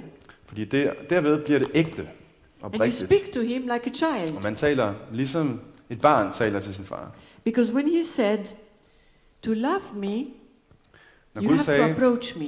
når Gud sagde, hvis du elsker mig, så må du komme til mig. You cannot be standing far Du kan ikke away. bare stå langt væk, jo. So he said, come closer to me. Og derfor sagde han, kom tættere på mig. Speak to me from your heart, Tal til mig fra dit hjerte. just like a child speaks to his father, Ligesom et barn taler til sin far. and become intimate with me. Og bliv fortrolig med mig. However, never forget, Men husk, That glem I- aldrig, am holy. at jeg er hellig. So this is one of sort of the prayer, speaking from your heart. Og det er altså en af de vigtige former for bønner. Det er det, hvor man taler frit til Gud fra hjertet. Because it's only through prayer we can reach God. Og det er igennem bønnen, at vi kan nå Gud, kun derigennem. But one day the Lord Jesus asked me, Men en dag, when he was teaching me, der spurgte Gud mig, da han underviste mig. and he doesn't come like a professor in the university Men han kommer ikke som en eller anden universitetsprofessor. to teach, but he teaches in another way. Men han underviser på en helt anden måde. He teaches while, for instance, I'll give you an example. Jeg vil give jer et eksempel. I had a tray with glasses. Jeg havde en bakke med to glas put on på, the table som jeg skulle sætte på bordet, as I was waiting people that same night. fordi jeg ventede folk, der skulle komme og besøge mig den samme aften. And I was speaking to him. Jeg talte med ham, And I said, here it is, what is missing? og jeg gik rundt og sagde til ham, hvad er det, der mangler? Love is missing. Og så svarede han, så jeg hørte ham svare, kærligheden yes. mangler. Another time I had a little puppy dog. Et andet tidspunkt, der havde jeg en lille hundevalp, And the gate of the garden was left open, Og jeg- forgotten. og desværre så glemte vi at lukke havens And dør. I saw my little dog Og jeg så min lille hund der, running towards the gate. som sprintede hen mod havelågen. And outside there was traffic, very Oh. much traffic. Ude på den anden side af lågen, der var der rigtig meget trafik, So I was alarmed. så jeg blev virkelig And bestyrtet. I ran like crazy after that little Og jeg dog løb efter den her lille hund, to catch the dog. for at prøve at fange den. And he said, look at you, how you're worried about your dog, Og der hørte jeg ham sige, se nu på dig, hvor bekymret du er for din lille hund, to lose your dog. at du skal miste din How hund. much more I am worried about all of you, Kan du ikke forstå, hvor meget mere jeg er bekymret for jer to alle? lose you. Bekymret for at miste jer. Because many times I heard him in agony. Mange gange hørte jeg ham i dyb smerte. I'm losing so many souls. I'm losing. Jeg mister So many så mange souls. sjæle. And he was in total agony. Og han var virkelig i dyb smerte over det. So we should learn to be also witnesses. Og det er derfor, vi virkelig bør lære at være vidner. So when he came and said to me, Vasul, I want you to pray without ceasing. Da han kom altså til mig og sagde, jeg vil gerne have, at du lærer at bede uden ophør. I said, this is impossible. Det kan jeg jo ikke, tænkte jeg. To be praying without stopping, that is quite impossible. Det er jo fuldstændig umuligt at blive ved at bede uden at holde op. And he said, oh, you have not understood. Så sagde han til mig, du har slet ikke forstået, hvad jeg mener. To pray without ceasing does not mean that I want you 24 hours a day on your knees. At bede uden ophør betyder ikke, at jeg vil have dig 24 timer i døgnet på dine knæ. To pray without ceasing is when your heart desires me, your God, all day long. At bede uden ophør, det handler om, at jeg ønsker, at du skal længes efter din Gud hele dagen. When your heart longs and thirsts for me, your God, all day long. Når dit hjerte længes inderligt efter mig hele dagen, There is no utterance of så speech. behøver ikke være nogen tale. It is the silent prayer. Det her det handler om den stille bøn, It is the contemplative prayer. en slags kontemplativ tilstand, kontemplativ bøn. Because God reads your heart. Gud, han kan læse dit hjerte. Han kan It se is dit hjerte. when, the Lord says, it is when you live perpetually in me and I live perpetually in you, Det handler om, det er, at du lever konstant i mig, og jeg lever konstant i dig. and that you are aware of my Og at presence du er der bevidst om mit nærvær in the time in your life. i dit liv. So it is the highest prayer. Det er simpelthen den højeste form for bøn. And this we can reach only Og det kan vi kun opnå, when we obtain the gift of love. når vi lever kærlighedens gave. Because it is similar as if it's the same as if you're following the greatest commandment Fordi of det er jo all. lige præcis det, at vi følger det højeste bud af alle. It is very strong. Det er meget, meget stærkt det her. It is when you feel like a widow here, Det er, når man ligesom nogle gange oplever sig som en enke her. på and jorden. that you are conscious that your home is up Og når there. man får en oplevelse af, at når man bliver bevidst om, at ens hjem er deroppe. This is the prayer without ceasing. Det er den uophørlige bøn. The Lord wants us to prove our love to Him Gud ønsker, at vi viser vores kærlighed over for ham, by serving one ved another. at tjene hinanden. And I'll give you here an example what He said. Jeg vil give et eksempel på, hvad han siger. This is Jesus speaking. Det er Jesus, der taler her. I myself came into the world to serve Jeg kom selv ind i verden for at tjene, and not to be served. og ikke for, at jeg skulle blive betjent. Although my state was divine, Selvom min tilstand var guddommelig, I had emptied myself havde jeg tømt mig selv, to assume the condition of a slave. udtømt mig selv for at antage en slaves tilstand. No king has ever been known to have served his subordinates. Der er ingen konge, som nogensinde har været kendt for at tjene sine undersåtter. as I, who am the King of Kings, served. som er kongernes konge, har tjent. Of what use are to me their formalities and ceremonies Hvad godt skal der være med deres formaliteter og deres store ceremonier, when love is når missing? kærligheden mangler? Can a tree survive without a root? Kan et træ overleve uden rødder? The root of my church is love. Min kirkes rod er kærligheden. If then love is missing, Når kærligheden så mangler, how can my church survive? hvordan kan min kirke overleve? So, I'll give you a small example. Lad mig lige give dig et lille eksempel. Jesus doesn't want big things. He takes your small things and become great in his eyes if they are done with love. Det, som Gud vil vise os, det er, at han ikke kun har brug for de store ting. Han har brug for små ting, som bliver gjort med kærlighed. I was called and to take a message Gud from kaldte him. mig til at tage imod et budskab.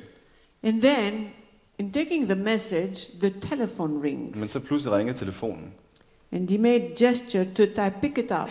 og han gav tegn på, at jeg skulle løfte røret. So he stopped dictating. Og så stoppede han med sit diktat. And it was my mother Og det var min mor, der ringede, who had problems with her knees. som havde problemer med sine knæ. And I used to do the shopping for her. Jeg plejede at gøre indkøb for hende. So she said, can you go right now, Hun sagde quickly, i before the telefonen, shop "Kan du closes and skynde dig?" buy me bread? Skynd dig, butikkerne lukker snart. Vil du ikke nok købe noget brød til mig? And the Lord made me a sign. Yes, go. Og Kristus gav et tegn til mig. Jo, skynd dig. And he said to me, Han sagde til mig, to serve her is to serve me. at tjene hende er at tjene mig. A small thing. Små ting i hverdagen. And he put aside the message. Og for ham var det fint, at It jeg was- lagde budskabet til side. More important for him to give a hand and help out. Det var vigtigere So for mig, for This ham, is- at jeg skulle gå hen og hjælpe min mor. this is so important. Og det er virkelig vigtigt at blive påmindet om det her. To just give a little help to your neighbor, to At vi giver anybody. hjælp til dem, der har brug for det, vores nabo, hvem der har brug for det. And that we should try to start seeing it with our spiritual Og det eyes. skulle vi virkelig prøve. Det her, som vi taler om, skulle vi virkelig prøve at se med vores åndelige øjne. And then also be generous, like giving. Og så være virkelig generøse og give. Not things that you don't like. Ikke bare de ting, som vi Things ikke that bryder you os om, like. men ofte også gerne ting, som vi faktisk er rigtig glade for. And you know, he tests us. I give you an example. Han prøver os nogle gange. Jeg vil give jer et eksempel There are på many det. examples, but Der I'll er give masser you af one. eksempler også her. There was I had received a rosary Jeg havde engang modtaget en from a rosenkrans priest fra en præst. that he got it from Pope John Paul II. Og den her præst havde modtaget den her rosenkrans fra den tidligere pave Johannes Paul II.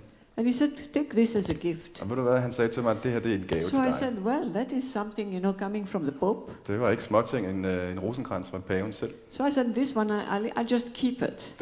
Den vil jeg så gerne beholde, den her rosenkrans. And then there was a priest I met Og så mødte jeg en anden præst, who had a lot of problems. som simpelthen havde så mange problemer. And he was telling me all his Og han problems. øste ud af alle sine problemer. But I also tried to console him. Console him. Så jeg prøvede virkelig at trøste ham. And he was not getting Og der var consoled. bare intet, der kunne hjælpe.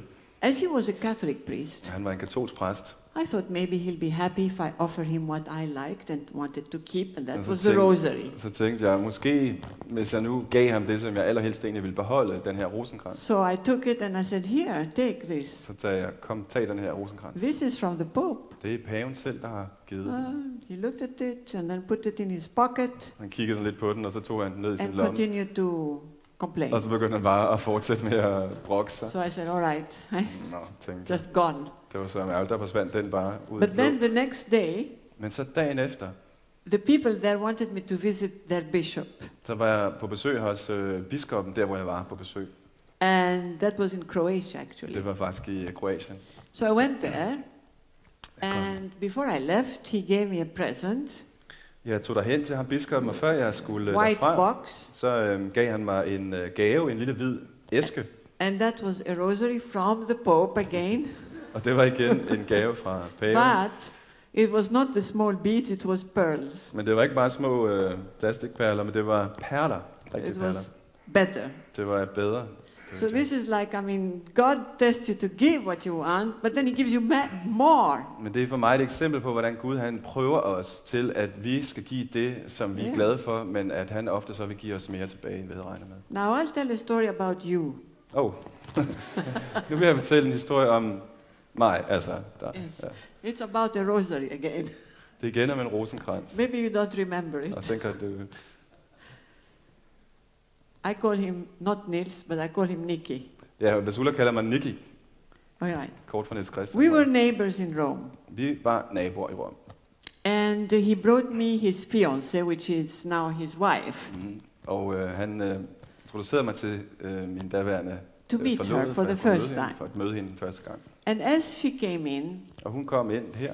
She proposed that we pray the rosary. Så kæreste jeg havde, hun foreslog, at vi skulle bede rosenkransen sammen. So I had a few, Så jeg havde forskellige rosenkranse. And I said, take one. Og jeg sagde, værsgo, tag en. And I had one which was my favorite. Og jeg havde en rosenkrans, som var min absolutte favorit. She picks it up. Og det var lige præcis den, hun tog op. We prayed the rosary, you remember that? Og så bad vi rosenkransen sammen. All right, and that was over, then they go home. Og så gik vi hjem. And then he calls me. Og så ringede jeg. You know, Elizabeth. Ved du hvad, Elisabeth? Liked very much the rosary she was holding. Hun synes, det var sådan en fin rosenkrans, den hun fik lov til at bede. Would you give it to my fiancé, tror du, hun kunne få den som en gave? So I said yes. Så jeg sagde bare, ja, værsgo. Take it. Det må hun gerne bare tage. That same night. Den samme aften. Somebody, a friend of mine, comes from the Philippines. Var der en, der kom fra Filippinerne og besøgte mig? And she had knitted herself a rosary. Og hun havde selv fremstillet en rosenkrans. Out of real pearls. Igen, på samme måde som hun oplevede det før, med rigtige perler på. Not plastic. Altså ikke plastik, som man ofte ser de her fine små plastik. So she comes and she says, here I have a rosary for you with real pearls. Og samme aften altså kom hun og havde en rosenkrans med, som var med rigtige perler. So it came back, but with real pearls. Den kom altså tilbage igen, men igen med so it is just like that. Det er ligesom et billede på det, jeg taler om. Too. Der er masser af andre eksempler, jeg kunne give, men det har jeg oplevet mange gange. So the subject of the unity is very important for the churches. Dette budskab nu om kirkens enhed er enormt vigtigt. The Lord says here, Herren siger, Scriptures never lie. Den hellige skrift lyver aldrig. It is written. Det står skrevet. Everyone who knows what is the right thing to do and does not do it commits a sin. Enhver, som ved, hvad der er det rette at gøre, men ikke gør det, han begår en synd. That's in Jeremiah, James, 4. Det er Jakobs brevet. 17. Ja. We all know that division is a sin. Vi ved jo alle, at splittelse er en synd. And it does not come from God, but the divider. Det kommer virkelig ikke fra Gud, men den, der adskiller. Therefore, so long as we stay divided and do not reconcile, derfor, så længe som vi forbliver adskilte, splittede og ikke forsoner os, we are in sin. Er vi i dyb synd.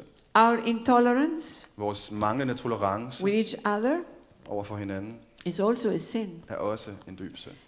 It proves that love is missing. Og det er det, der viser i virkeligheden, at kærligheden mangler.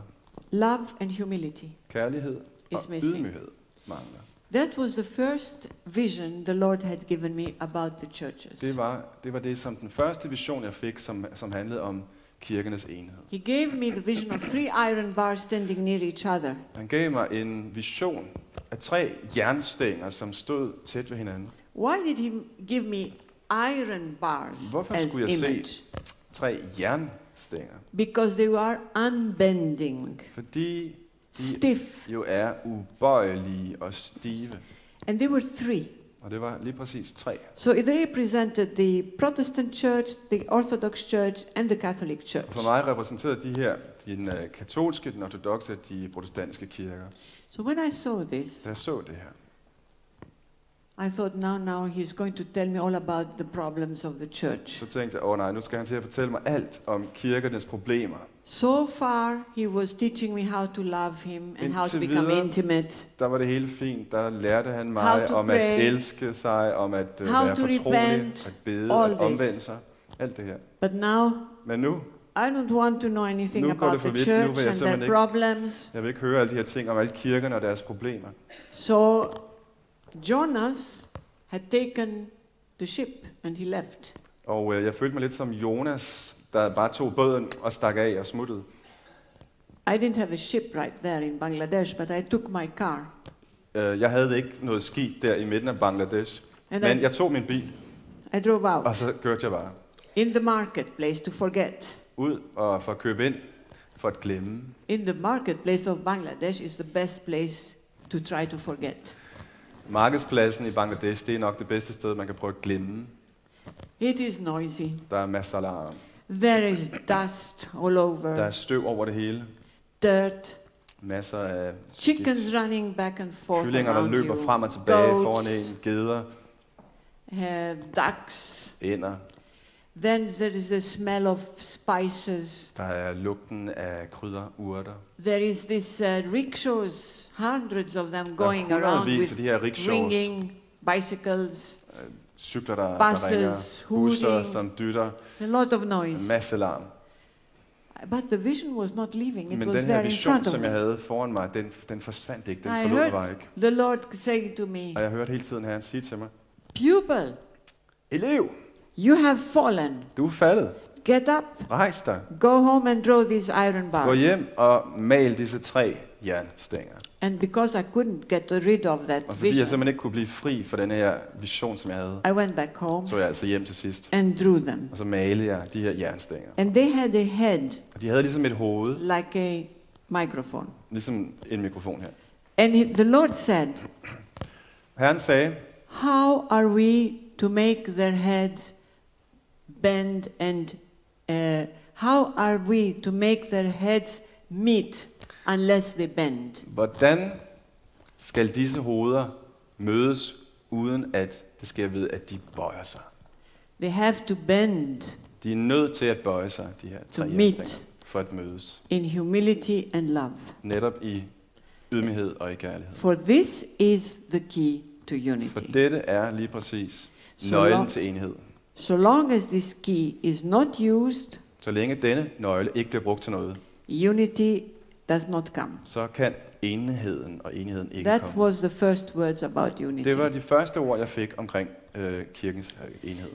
The Lord says here, Herren siger her, if you claim, he talks to all the churches here, han taler til alle kirkerne og siger, if you claim you are in the truth, hvis du påstår, at du er i sandheden, explain then to me your division. så forklar mig, hvorfor I er så splittede. How can any man claim he is just Hvordan kan noget menneske påstå, at man er retfærdig, when your countries are at war and aflame?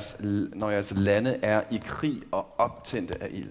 Learn that my sacred heart seeks from you charity, Lær, at mit hellige hjerte søger kærlighed fra jer. generosity, Generøsitet, prayer, bøn and the spirit of reconciliation, og netop en forsoningens ånd, and to love one another as I love you. og at I lærer at elske hinanden, sådan som jeg elsker jer. Will I hear from you a cry of surrender and of repentance? Vil jeg komme til at høre fra jer et I am- råb af overgivelse og af anger og omvendelse. I am not a God who cannot be moved. Jeg er jo ikke en Gud, som ikke kan blive bevæget. My heart is filled with compassion, Mit hjerte er fyldt op med barmhjertighed, and I allow myself to be touched. og jeg tillader mig selv at blive rørt.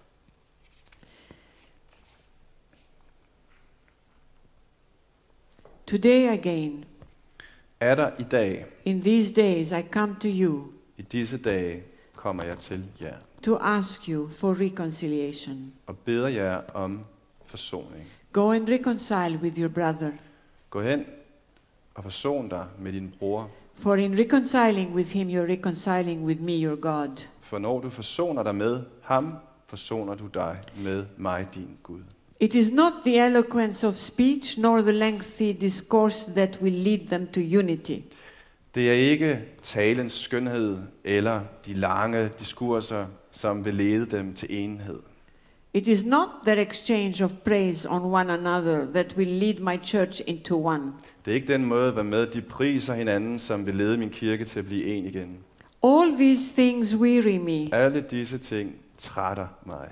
Devastation and ruin have penetrated into my sanctuary. Ødelæggelse, forintelse har rakt helt ind i min helligdom. So what praise can they exchange on one another? Så hvad pris kan de overhovedet udgyde over hinanden? You speak of the Spirit, I taler om but do ånden, not act in the men Spirit. handler ikke i ånden. Tell my people Sig til mit folk, that I do not want administrators in my church. at det jeg ønsker er ikke administratorer i mit hus. They will not be justified in my day, De kommer ikke til at blive retfærdiggjort i min dag, because it is these very ones who have industrialized my house. fordi det er lige præcis at disse, som har industrialiseret mit hus. I have sent you my Spirit Jeg har sendt jer min ånd, to live in your hearts. så jeg lever i jeres hjerter. This is why the Spirit that lives in you Det er derfor min ånd, som lever i jer, will show you that my church will be rebuilt inside your heart. vil vise jer, at min kirke kommer til at blive genbygget i jeres And hjerte. you will acknowledge each other as your brother in your heart. Og I vil komme til at anerkende hinanden og genkende hinanden som brødre i hjertet. I have taken your faults on myself. Jeg har taget jeres fejl på mig selv. I have reconciled you to the Father. Jeg har forsonet jer med faderen. And my life I laid down for you. Og jeg har givet mit liv for jer. So what could I have done more that I have not done? Så hvad kunne jeg have gjort, som jeg ikke allerede har gjort for jer? There are many more messages about unity. Der er rigtig, rigtig mange budskaberne omkring enhed. But as I see things, Men sådan som jeg ser tingene, we are slowly progressing into the unity, så sker der nogle fremskridt i forhold til enighed og enhed. because that will be accomplishing Jesus' words in John 17. Fordi der står skrevet om det i Johannes 17. Mm-hmm. Let them be one as as the Father is. Let them be one Og fordi der står der i Johannes 17, lad dem være et, as you, Father, are in me and I am in you, sådan som jeg, Fader, er i dig, og du er i mig. so that the world may believe Sådan at verden må that tro, you have sent me. at du har sendt mig. Today still the world does not believe. I dag må vi sige, at verden stadig ikke kan tro. Yes, and that is why when the church will be united, Og det er derfor, når kirken vil blive genforenet, it will be consolidated, så vil den blive styrket, konsolideret. and this will come true. Og det er noget, der vil gå i opfyldelse, noget, der vil ske. So far, the first words that the Lord said also about the church, Nogle af de her første ord, som Gud sagde omkring kirken, consolidate my house. handlede om, at kirken skulle blive styrket og konsolideret. Only unity will Men det consolidate er lige præcis kun the house. enheden, som vil konsolidere kirken. So that is where the Holy Spirit Og det er lige præcis der, Helligånden is acting handler to revive the church. for at genopleve kirken. All of us are the church. Vi er alle kirken. So that is the new Pentecost. I would like to take out a few readings here, Det er det, som Kristus kalder den nye pinse, som vi allerede talte om. because many times the Lord explains the Bible too. En ting, Parts of the som Bible. kendetegner de her budskaber, og også andre profetiske budskaber, er, at Jesus i budskaberne forklarer Bibelen. And the way he wants us to read the Bible Måden, han ønsker, at vi skal læse is Bibelen not på, to understand it by extracting one part out and saying this is what it means. det er ikke, at vi bare tager et stykke ud, og så skal vi tænke, at det her, det er det, det betyder. But he takes different parts together, knits them together to Men- get a full, complete meaning. Men det er forskellige passager, som jo så skal opstå til en samlet mening og forståelse. Yes. Now, when he called me one day to read Apocalypse 21, Da han en dag kaldte mig til at læse Johannes åbenbaring 21, so when he said, come and read, he didn't call me Vasula, he didn't call me daughter, but he said, city, come and write. der talte han i det samme sprog, og han sagde ikke, kom datter, men han sagde, kom by. So I thought, why is he calling me city? Og jeg sad og tænkte, hvorfor kalder han mig by? Because, and then I said, all right, God can live, we could be the temple of God. Men jeg tænkte, det kan jo forstås sådan, at vi er Guds tempel. We could be his garden, Vi kunne være hans have, his heaven. hans himmel. We could be his city. Men vi kan også være hans by. Det er And figurativt. that is why when he told me, read now 21, Og Apocalypse. det er derfor, da han sagde til mig, læs Johannes åbenbaring 21, When I was reading Apocalypse 21, da jeg så læste det, I used to understand everything, what he meant. så forstod jeg dybt og inderligt, hvad der stod. It was so clear. Det var så klart for mig. And I understood that it is metaphoric. Og jeg forstod, at det selvfølgelig er billedsprog. Because here is what I said.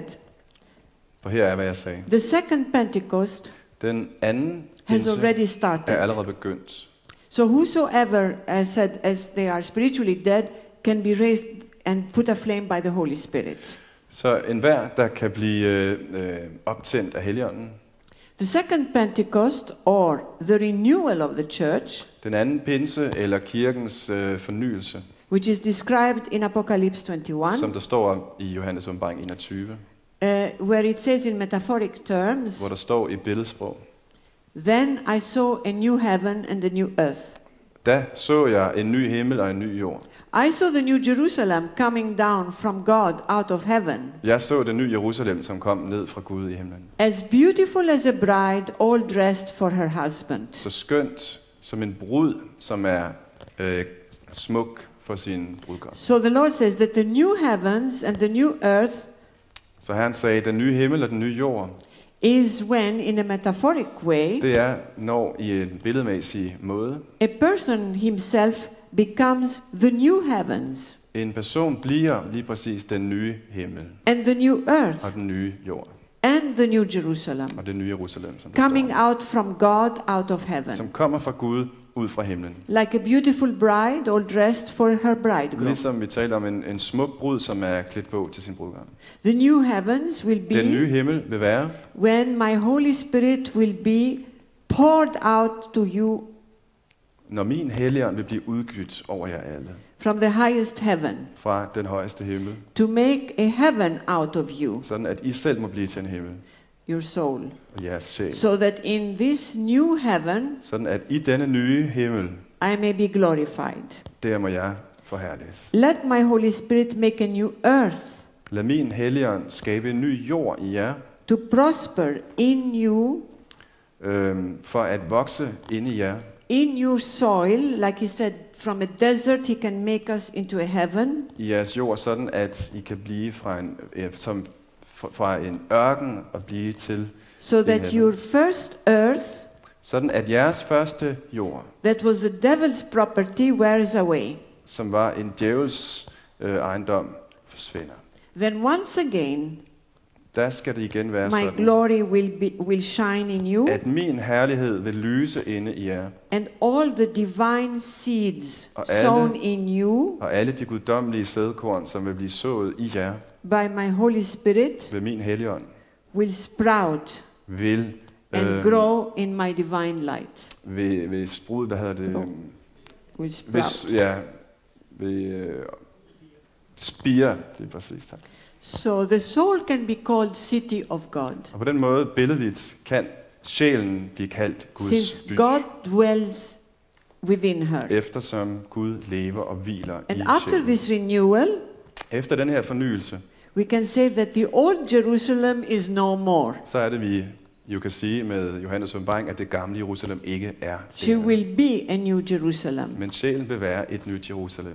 And in other words, Med andre ord, the old self det gamle jeg, det gamle ego, is no more. er ikke længere på den But måde. the new self Men det nye selv is the new er det Jerusalem, nye Jerusalem, coming out from God, som udgår fra Gud, out of heaven. fra himlen.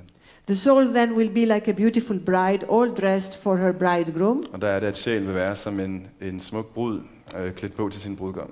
because her garment will be Christ. Lige præcis fordi, at hendes påklædning, hendes kjole, kan man sige, hendes klædning, vil være That's why Kristus. the Lord says He wants us to be dressed by Him. Og det er derfor, mean, at He will be our garment. Og det er derfor, at Kristus hver gang siger, du skal være iklædt mig. So that when you go to heaven, the Father recognizes Sådan you. at når du kommer til himlen, så vil Gud genkende jer. Because he'll be seeing his son. Fordi han On genkender you. sin søn i jeres sted. So that is the bridegroom.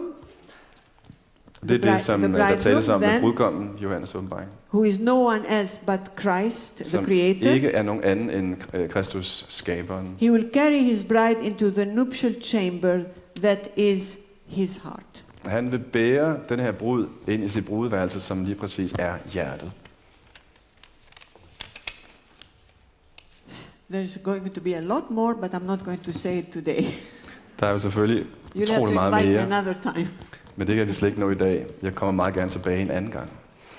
Yes, but I wanted to focus on these things of Men det var- how to repent. Men det var disse ting, jeg ønskede at fokusere på i aften. This is To repent. repent. Hvad betyder omvendelse? Hvad er et liv i omvendelse? This is needed. Og det er det, der er utrolig meget brug for. And that through your prayers, Og igennem jeres bøn, you pray for the conversion of the world. der kan I bede for det, som verden behøver verdens omvendelse. Because out there, Derude, it's a desolation. der er rigtig meget ørken. It's a desert. Det er en ørken. It's a desert. And this is so needed in all Europe. Og der, især i Europa er der simpelthen så meget brug for det. And I can tell you the only real Christian country that I have seen in living their Christianity was the Filipinos, in the Philippines. Min oplevelse, et sted jeg virkelig har set, hvor man lever sin tro, det er faktisk Filippinerne. It's amazing. Det er virkelig imponerende, det er virkelig Even the politicians, they selv will talk, politikerne they will bring God in their speeches. lever i deres tro, og vil bringe Gud ind i deres, selv når de siger noget. Gloria, who was the president, Gloria, som var præsidenten, I met her. mødte jeg nogle gange. She never started her day before she went to her church. Hun startede aldrig dagen uden først at være i sin kirke. God dislikes to be tepid. Dislikes tepidity. Lukewarm. Gud er ikke glad for lunkenhed. Yes. And he gives Og han opportunities. giver virkelig lejligheder for det. Like the messages True Life in God. Og disse budskaber er et eksempel på, hvordan Gud giver muligheder og giver lejligheder for, at Many people discovered God. mange mennesker har mødt Gud. There is Father Mileiro in Portugal En præst i Portugal, Padre Milheiro, who translated the books. som har oversat budskaberne. And he visited 42 prisons Han har en særlig tjeneste, hvor han besøger fængsler. Han har besøgt 42 fængsler and gave the book og gav to all the prisoners. alle de her fanger gav han budskaberne. There are so many Og conversions. der er så mange, som omvender sig der i fængslerne. When they write to him Når de så skriver til ham of their conversion, og skriver til dem om deres that omvendelse, they feel that it is like a monastery and not like a prison anymore. så skriver de her breve, og de begynder at opleve, at fængslet er blevet til ligesom et kloster og ikke et fængsel længere. He took out extracts of each letter and produced 12 volumes of conversion. Han tog uddrag fra alle disse breve og producerede eller fik 12 volumes. 12 volumes he produced just by extracts. Og med de her uddrag skrev han, sammensat han 12 bind, 12 bøger. So it is, God will not come out to speak all that, what he has said, if it doesn't make an effect. Gud ønsker selvfølgelig, at det, han siger, at det, der bliver talt, at det må bære frugt, at der må være en effekt. It is one means to bring you back to Og det her him. budskab er altså en af Guds måder at And bringe jer remember tilbage hjem. what the angel told me. Og husk på det, som englen sagde til mig. Read the word of God. Læs Guds ord. Amen. Amen. I will come back to you with a prayer of deliverance and repentance. We will pray together again. I just want to say here that in November 13, 2006, Nils Christian Witt, please. Where is he?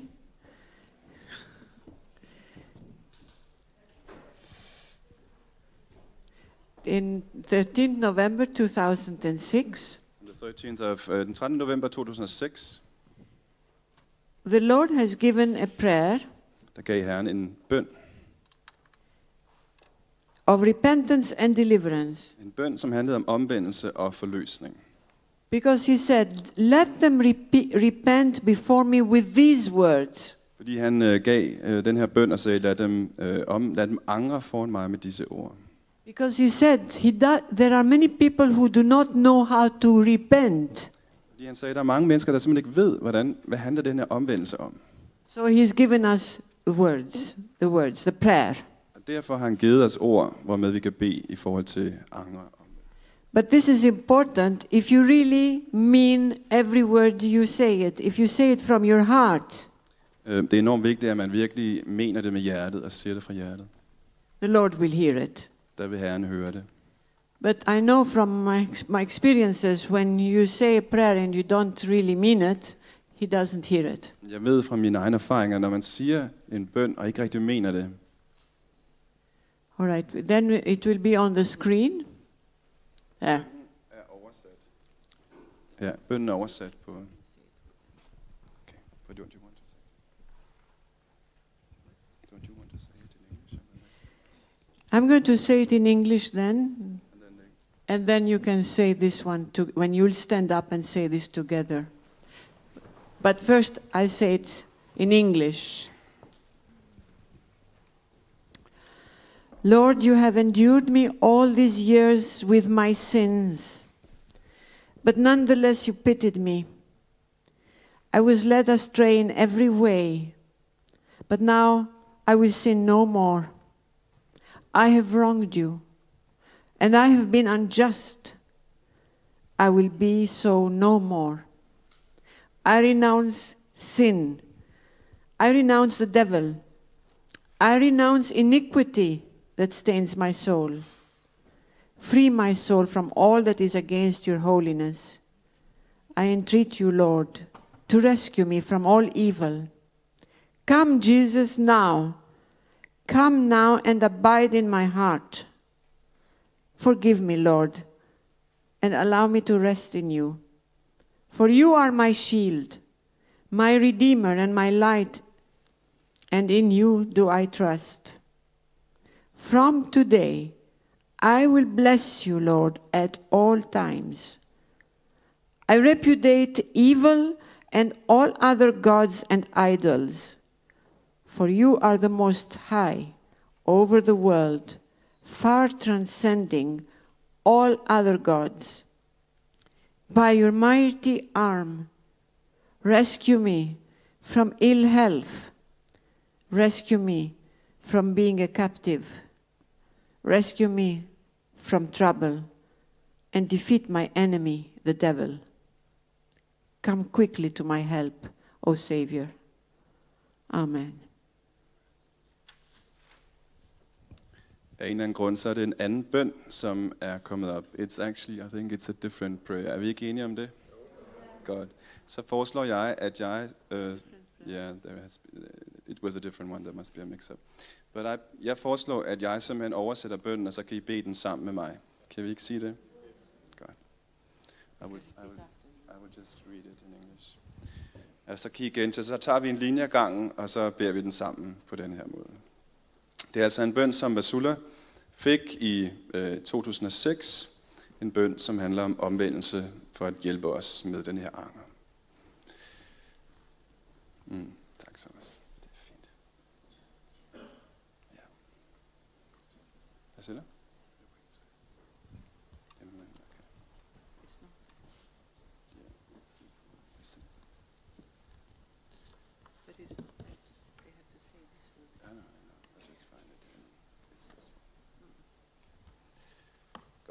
Vi læser en linje ad gangen, og så kan I gentage bønnen efter mig. Herre, du har udholdt mig med mine synder i alle disse år. Du har udholdt mig med mine synder i alle disse år. Men ikke desto mindre har du haft medlidenhed med mig. Ikke desto mindre har du haft medlidenhed med mig. Jeg blev ført vild på alle måder, men nu vil jeg ikke synde mere. På alle måder, men nu vil jeg ikke synde mere. Jeg har gjort dig uret, og jeg har været urimelig. Jeg vil ikke være sådan mere. Jeg har gjort dig uret, og jeg har været urimelig. Jeg vil ikke være sådan mere. Jeg forsager synd, jeg forsager djævelen, jeg forsager misgerning. Synd, jeg forsager djævelen, jeg forsager misgerning, som skænder min sjæl. Skænder min sjæl. Fri min sjæl fra alt, hvad der er imod din hellighed. Jeg bønfalder dig, Herre, om at frelse mig fra alt ondt. Jeg bønfalder dig, Herre, om at frelse mig fra alt ondt. Kom, Jesus, nu. Kom nu og forbliv i mit hjerte. Kom nu og forbliv i mit hjerte. Tilgiv mig, Herre, og tillad mig at hvile i dig. Tilgiv mig, Herre, og tillad mig at hvile i dig. For du er min beskytter, min forløser og mit lys. For du er min beskytter, min forløser og mit lys, og jeg stoler på dig. Jeg stoler på dig. Fra i dag vil jeg velsigne dig, Herre, til alle tider. Fra i dag vil jeg velsigne dig, Herre, til alle tider. Jeg fornægter ondt og alle andre guder og afguder. Jeg fornægter ondt og alle andre guder og afguder. For du er den højeste over verden, i det du langt overgår alle andre guder. For du er den højeste over verden, i det du langt overgår alle andre guder. Ved din mægtige kraft, udfri mig fra dårligt helbred. Ved din mægtige kraft, udfri mig fra dårligt helbred. Udfri mig fra at være fange. Udfri mig fra bekymring og tilintetgør min fjende djævlen.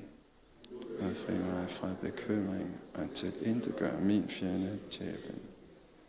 Kom hurtigt til min hjælp, o frelser. Kom hurtigt til min hjælp, o frelser. Amen.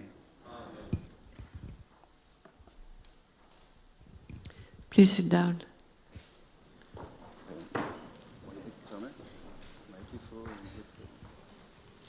Before I go, I want to tell you that I will pray for all of you.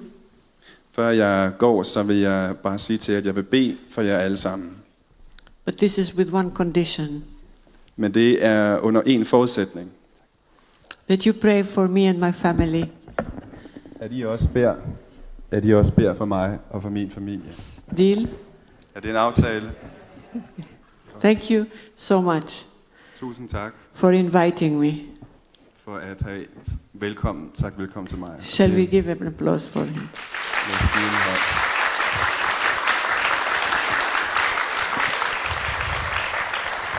Og det vil jeg også gerne tilslutte mig og også sige hjertetak til Jarle Tangsted og Michael Vand Laursen for husly og for velkomsten her.